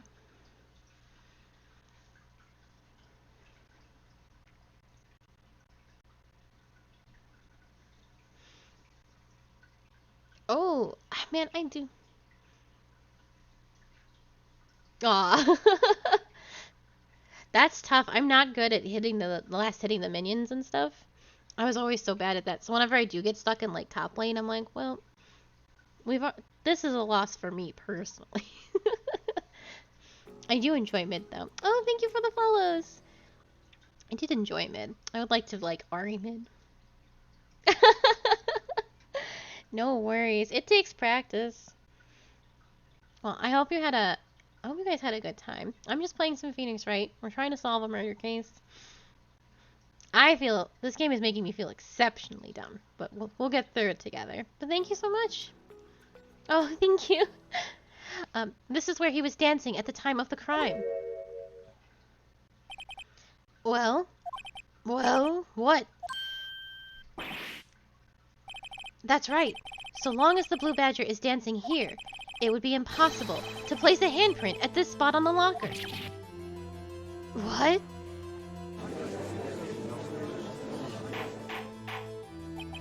So that means, what exactly does that mean? It means it can't be done. What are you saying? Blood traces were undeniably found on that locker. Don't look at me, I didn't put it there. Mr. Wright, think it through scientifically. Emma, on that afternoon, Officer Meekins was the one who brought the Blue Badger to the evidence room, right? After he put it down, it would be impossible to leave a handprint on that locker. So that must mean this blood mark was left there before the Blue Badger was brought in. Just one moment. I will not allow such far-fetched balderdash in my courtroom.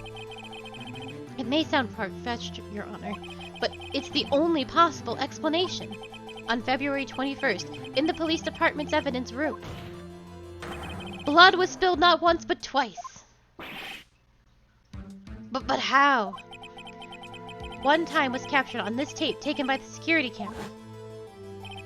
Officer Meekins cut his hand from a trivial amount of, in which a trivial amount of blood fell. That problem is...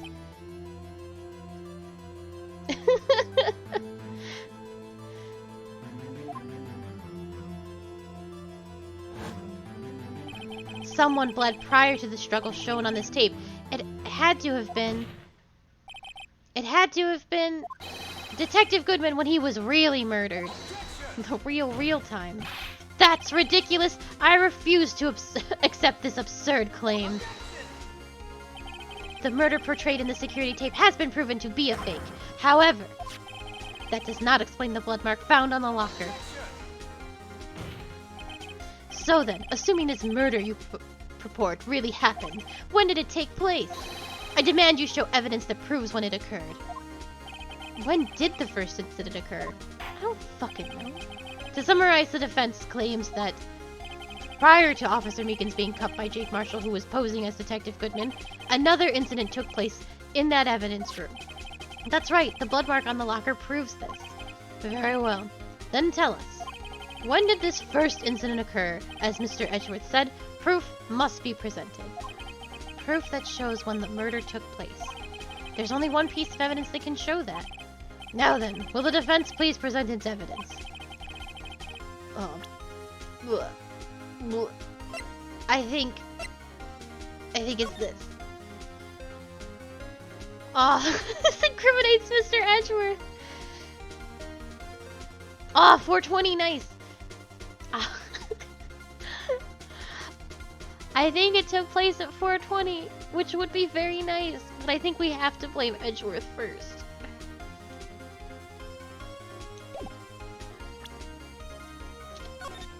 Oh, I don't know what buttons do what. Rest in peace, Edgeworth. If the crime took place inside the evidence room, then the killer would have had to enter it. And in order to do so, the ID card would have been required. An ID card. Oh, the ID card record. Officer Meekins brought the Blue Badger panel into the evidence room at, let's see here, 4:50 p.m. If the crime took place before that time, then it would be 4:40. Oh, Mr. Mills Edgeworth, what have you done? I never would have figured you had the nerve, boy. Drop the act, witness. It doesn't take a lot of thought to figure out it couldn't have been me. Nope, I ain't getting it. I'm afraid I don't understand either. It's clear from the luminol test the blood was there. However, when the second crime took place, both Officer Meekins and Officer Marshall failed to notice the blood. That means the blood from the first crime was wiped away by the real murderer. I would have just had 10 minutes to murder the victim, carry his body away, and clean up the blood. Unfortunately, that's physically impossible. That would mean the crime must have taken place before Mr. Edgeworth entered the evidence room. Let's look at this chart again. 420, 420. There's only one other card number remaining. 77777777. Talk about a lucky number. But wait, that doesn't make sense. How could Detective Goodman have entered the evidence room? Since there's no record of his card being used beforehand, he must have entered along with the real murderer. I would never accuse Edgeworth of murder. On purpose. That's the only plausible explanation. He went in with 77777777. Mr. Edgeworth, please look into this ASAP. Find out whose ID number is 777777. That's 17 too many, Your Honor. Unfortunately, I'm unable to look up the owner of that ID card. At least at present. What? Explain yourself, son. The ID number 77777777 belongs to someone with a rank of captain or higher. Someone who is a so-called executive officer. We don't have the authority to inquire into such a person's identity. But that's ridiculous. Just how? I'm not finished talking, Mr. Wright. There is one situation in which we can be granted such authority. If an official charge filed against an executive is accepted. An official charge? You're all alike, aren't you? With your cover-ups and your forgeries. That's how the prosecutor office operates. I take pride in my work, Officer Marshall. I would appreciate it if you would keep your slander to yourself. Slander, is it? Okay. Let me ask a question. Yes. No, not to you. To her. The defendant sitting over there. Your own little executive. Lana. Don't be stupid. She's been charged with murder. Of course we've looked up her ID number. And it's not 777777. Don't play me for a fool, partner. That's not what I want to ask. All I want to know is one thing about that incident. The SL9 incident. Answer me this, Chief Prosecutor. In that trial 2 years ago, did you really only use legitimate evidence?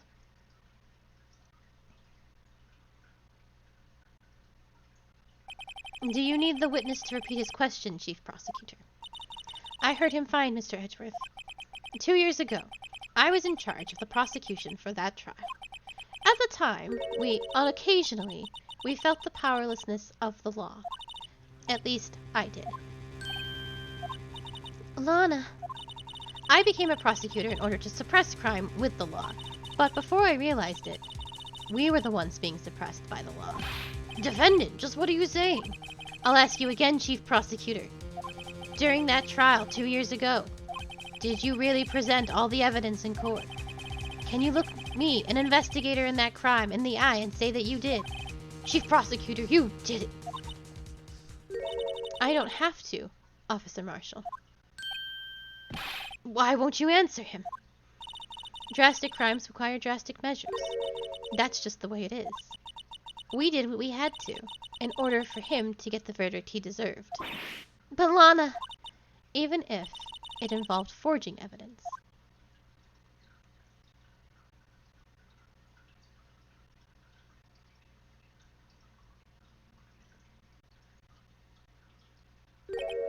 See, that's what I'm talking about. No. No! Order, order, order, order! Lana's remarks caused such a stir. The chaos in the courtroom could not be quelled. The conclusion of the trial would have to wait until the following day.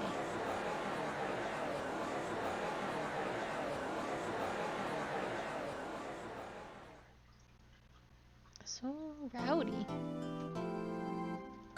Oh my gosh, how much longer is this case?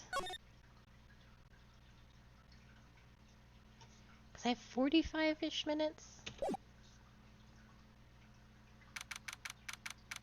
I unfortunately think it's Mr. Chief of Police Gant. So my theory is, and I think it's really good, and I do believe I figured it out before we got that deep into the case. Chief of Police Gant called Edgeworth at some point because he wanted Edgeworth in to grab some evidence. And Edgeworth doesn't know why he grabbed this evidence, only that he was told to. And then Gant also told him he needed to put that evidence into his office. So Gant set Edgeworth up to have a body put in his car to take to the prosecutor's office. Lana's in on this. She's not completely innocent, and the chief of police is obviously into it. But he's been obviously part of this since the beginning. Because it was just so obvious. He's like, oh, there's 2 murders. It's crazy. But there was clearly not 2 murders there. Well, there was, but... So, Gant kills Goodman because something about the SL9 incident, and if there is forged evidence, then the investigators, Goodman and Starr and Marshall, all have like a bone to pick with the chief of police and the head prosecutor. So Gant killed Goodman to silence him, and then called Edgeworth and was like, hey, go pick up some evidence because I need that to get done. Then, while Edgeworth was in the evidence room, Gant put Goodman's body into Edgeworth's trunk. Edgeworth then drove the body unknowingly to his office so he could put the evidence there. And after he left, Lana was supposed to look like Goodman had been murdered there, but she got caught by Angel Starr. That's what I think. And then, to help Lana, Gant was like, oh my god, there was a murder at 5:15 and we're going to pin it on this nobody officer.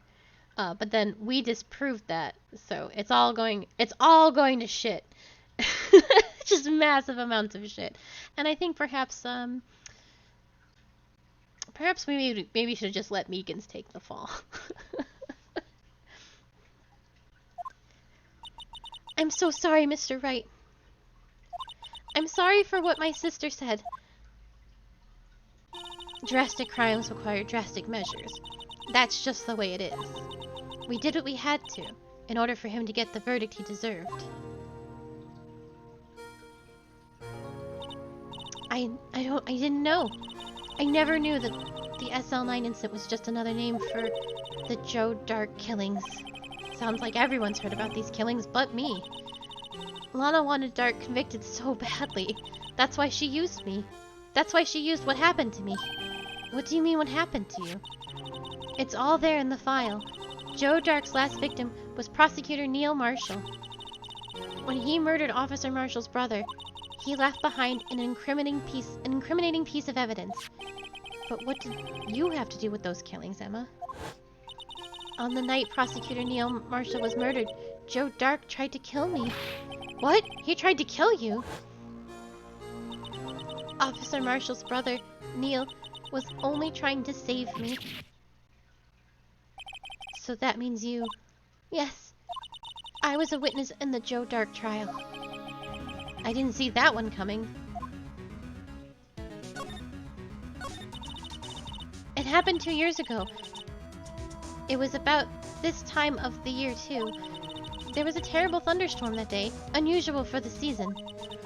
I was alone in my sister's office. We were planning to eat dinner together once she finished her work.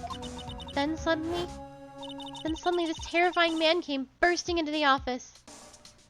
She didn't know that the SL9 and the killings were the same. Joe Dark. It seemed like he was running from someone. He pulled out a knife and screamed at me. I didn't know what was going on. Just then, Prosecutor Marshall showed up. Jake Marshall's brother? Joe Dark tried to take me hostage. But before he could, Mr. Marshall tackled him. Then, What happened? I'll never forget it. Lightning struck and the lights went out. Suddenly, a bolt of lightning flashed outside the window, lighting up the office for an instant. What I saw then burned a permanent picture in my mind. I can still see it now. A permanent picture.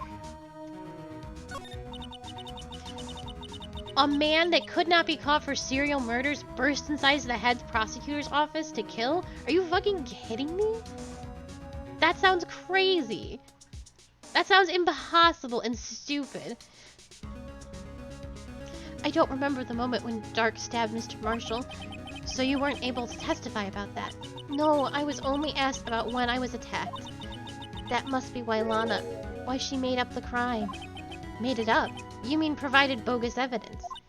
The prosecutor's office wanted the guilty verdict so badly, Lana forged the evidence and Mr. Edgeworth used it. Edgeworth? Yes, but I'm sure he didn't know anything about it. He couldn't have known he was being given false evidence. Even so, that's when it all started. The rumors about Mr. Edgeworth, I mean. It's all my fault.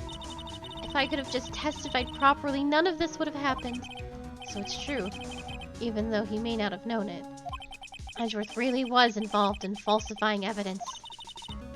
After that case ended, Lana was never the same. She became cold, like she is today. She must not have been able to face up to what she did, especially not to Emma. What did you see in the instant that crime occurred?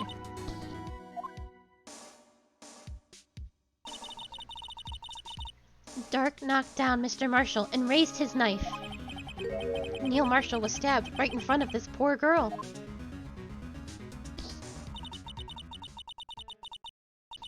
I don't remember what happened after that. Apparently I passed out. When I came to, Lana was cradling me in her arms. Poor Emma. You've been through so much.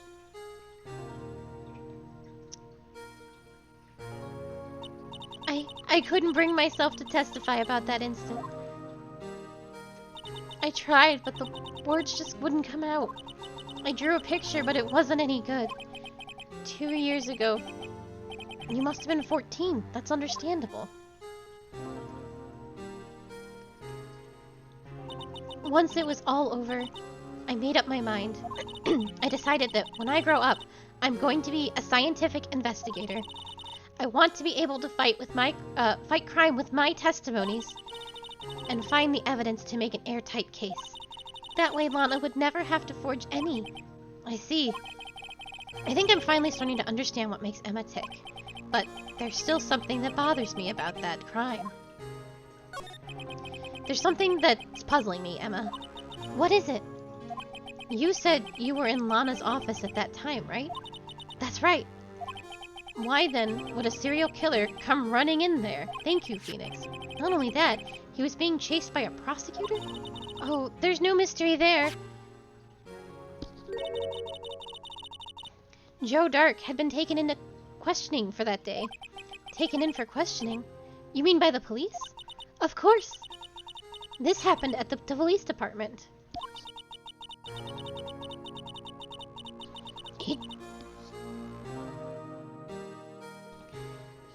I'm losing my voice, actually.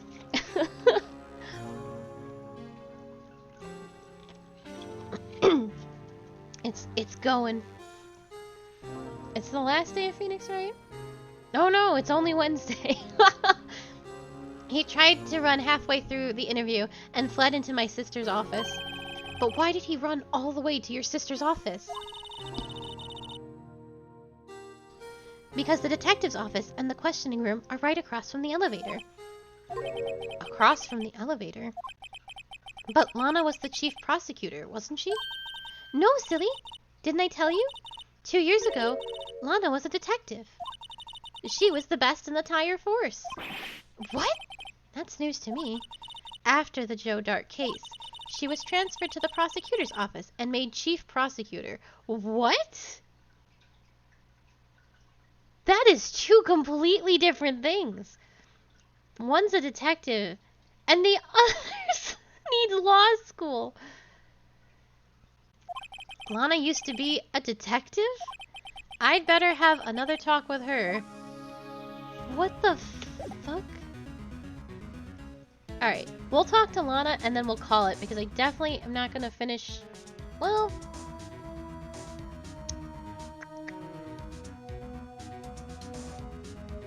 yeah, I probably won't finish investigating all day today. And we'll finish up. I feel like this trial is almost fucking done. And we'll finish it up tomorrow no matter what. But let's talk to, I'm trying not to.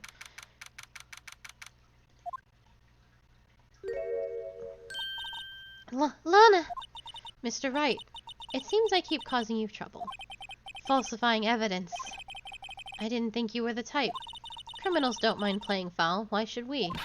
But Lana, if you're wrong, an innocent person might be found guilty. Believe me, I understand the risks.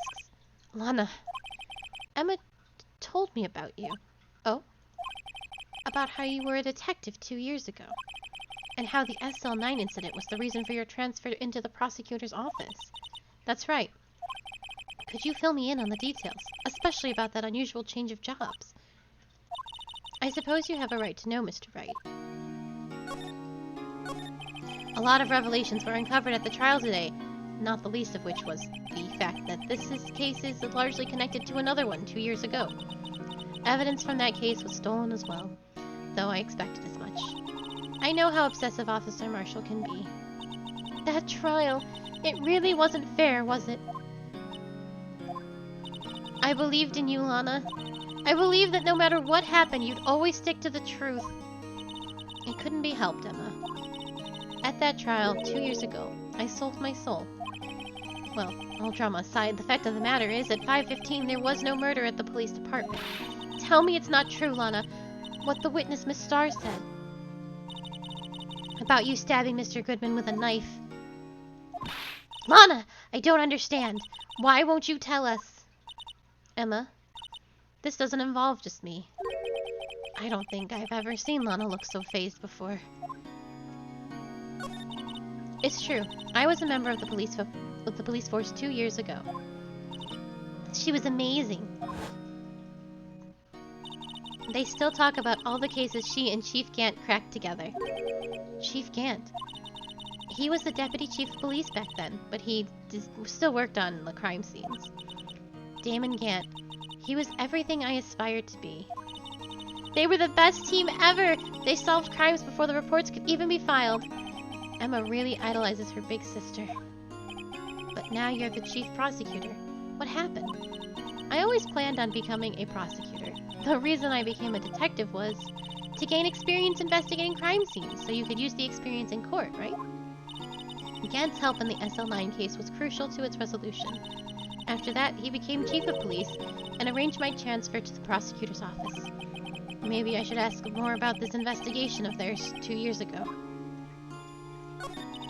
2 years ago, I was second in command of the detectives investigating Dark. Second in command. That means the investigation lead was Damon Gant, right? Yes. Deputy Chief Gant and I shared the same office and the same investigations. They even had the same office.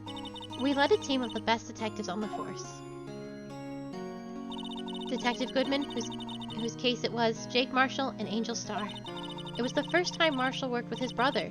He was quite gung-ho. Without a doubt, Joe Dark was the serial killer. We asked him to come in for questioning. We were desperate for evidence. That was when his final murder took place, when he tried to murder Emma. Prosecutor Marshall was trying to save me from Dark. You see, the first person who happened upon the scene of the crime was me. Now you tell us. Damon Gant and Neil Marshall were the ones questioning Dark that day. The investigation was in its final stages and Dark must have suddenly panicked. So he waited until Gant and Marshall let their guards down and fled the room.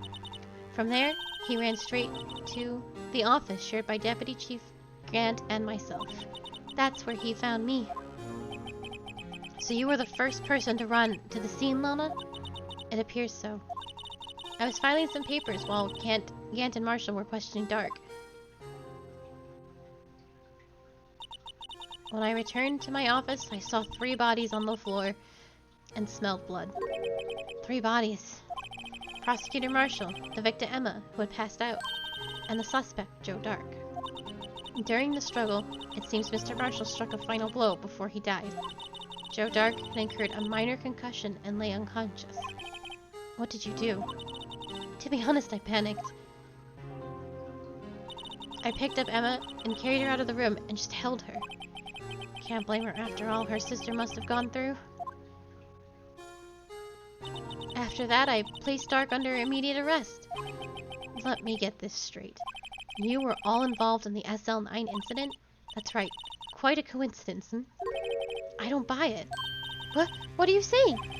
There's no way everyone involved in this trial was also involved in that incident. Just by chance? But that case was solved 2 years ago. At least one person went to extremes because they didn't believe it was truly solved. Officer Marshall. Yes, his actions came as a surprise to me as well. Ever since his brothers died, he's changed completely. I guess he wasn't convinced with the ruling against Joe Dark. Life doesn't end with the closing of a case. Everyone has to live the rest of their lives with their memories. That case just might not be over yet.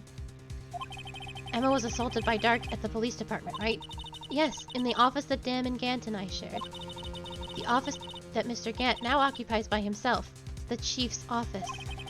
Maybe we should have a look at the Chief's office, the site of the final SL9 murder. Ooh.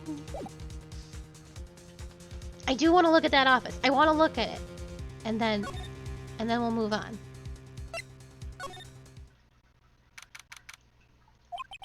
I don't see Detective Gumshoe anywhere. Things seem kind of quiet around here today.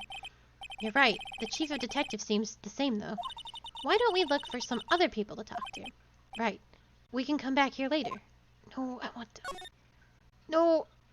I want the office. Oh, shit. Go away! I'm trying to get to the office. Howdy, Bambina. Oh, Mr. Marshall. I never thought things turned out this way when I woke up this morning. Que sera, sera. You never know where life will lead you, eh, Bambina? I should have known my luck had run out when old Billy dried up this morning. Billy? Must be his pet cactus. Say, where are you headed? Just over to the prosecutor's office for a little interrogation. It's a voluntary appearance, but we all know I won't be coming back. Sorry, but you can't go in the evidence room today, partner. But Mr. Marshall, why did you do it? Why do prospectors head west?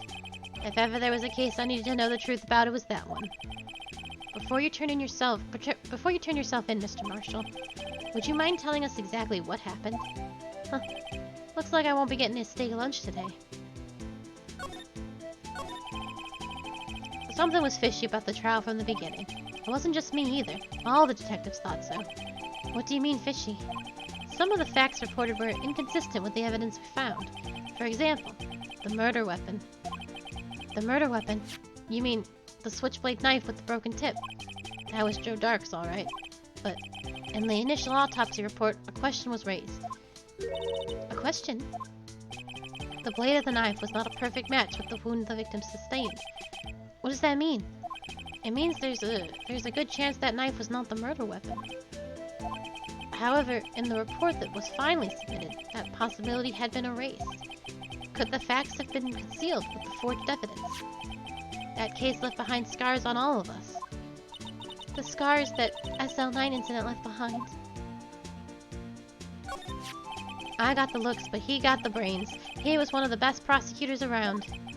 I just had made detective when it all went down. It was our first case together. How old was he, your brother? He was 27 at the time. He was awarded the highest honor that very day. The highest honor? You mean the King of Prosecutors?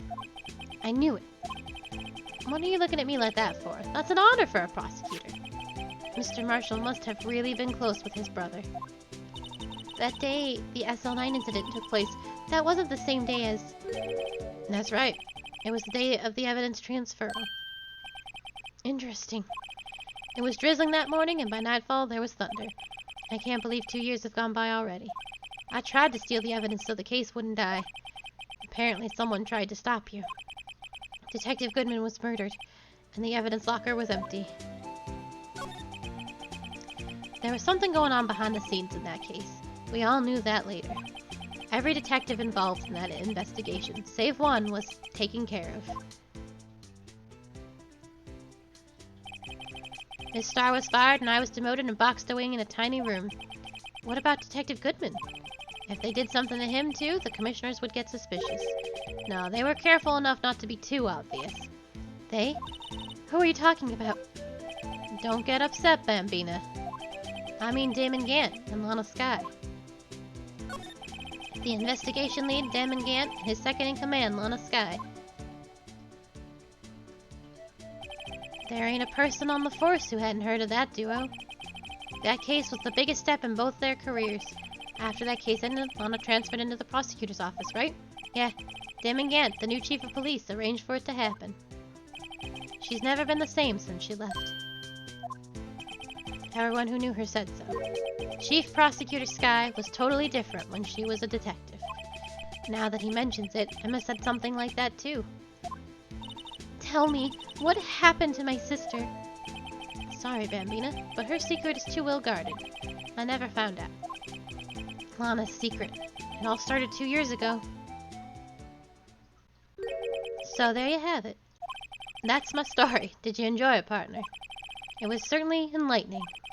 There's one thing for sure I found out in court today. That boy Edgeworth isn't my enemy. He was the one who used the falsified evidence to get the guilty verdict, but someone else was the one who gave him that evidence and planned everything. That someone is Damon Gant.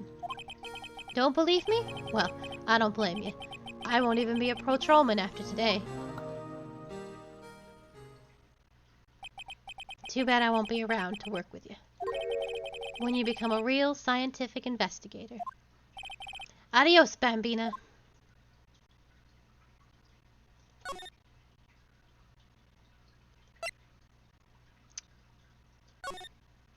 Can I get in there now? That must mean everyone's busy solving crimes. Oh, if you're looking for the others, they're all in the conference room. Thanks. Wow, he actually talked to us. The chief prosecutor saying what she did and the decision about what to do about Mr. Edgeworth, not to mention our statements to the media and tomorrow's trial, there's more chaos going on than Thanksgiving and Christmas put together. I think festive is the word usually used for those. Sir, we would like to have a look around Chief Gant's office. Just use the connecting hallway to the other building and take the elevator to the top floor. Really? You mean it's okay for us to go in there? I mean, we aren't police officers or anything. Hey, you're right. You can't go in there. It's off limits. Now I see where Detective Gumshoe gets his unique charm. Well, what are we waiting for? Let's head to the chief's office. Oh, I'm so excited. This is what we're gonna call it, but I just want to look at it so bad. Holy shit.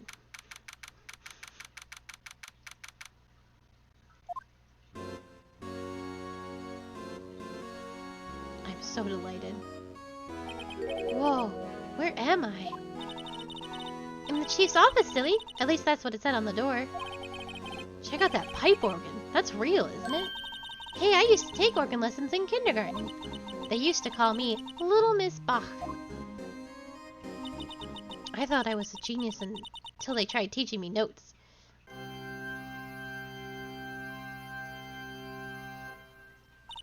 I never could remember where C was.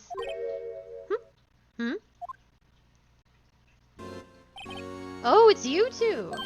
Chief Gant. He put that paper he was reading in his desk. So, Righto, how have you been swimming lately? No, I haven't. I've been kind of busy lately. I can appreciate that. I have had my hands full too with Mr. Marshall's misconduct and Lana's prerogative statement. Prerogative statement? Oh, you mean about the forged evidence? 2 years have passed since that incident. Oh my, how time flies. See that big picture on the wall over there? That picture of Lana and Neil and, that's a picture of Lana, Neil, and me. So this is Mr. Marshall's brother, Prosecutor Neil Marshall. We took it to commemorate our work together. Something's not right with this picture. I can't quite seem to put my finger on it, though. Well, there's that vase that I put back together.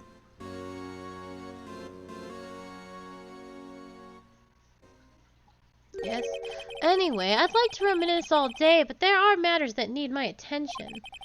I'm going to lock up here, so let's go out together. Oh, but this office, it was a crime scene 2 years ago, wasn't it? That case has long since been over. There's no need to investigate it anymore. All the same, we'd like to have a look around. Perhaps you didn't hear me. I said there's no need to investigate it anymore. Now hurry up and get out. I have a meeting to attend. No, I wanted to look around. I'm so sad. Looks like we aren't welcome. It seems that this case isn't over with yet after all. What do you mean? Chief Gant denied a request to search the crime scene. That means there must be a reason he doesn't want us looking around in there. You mean like a clue? There's got to be a way we can get inside the chief's office. I wanted to start in Gant's office. Well, we will figure out that mystery tomorrow. And hopefully finish this case up. I can't imagine it's another 3 hours of this, but we shall see. Thank you so very, very much for being here. If you are looking for more of me and what I do, you can find my Discord, my YouTube, and my Twitter all linked in my About page, along with everyone who has helped make this stream possible. Thank you so very, very much for being here. I will be back in about an hour and 15 minutes with Pillars of Eternity 2, Deadfire. So, but if you were just looking for more Phoenix Wright, I will be back tomorrow at 2 p.m. EST. Thank you so very, very much for being here, and I hope you all have a very lovely afternoon. Take care, and goodbye.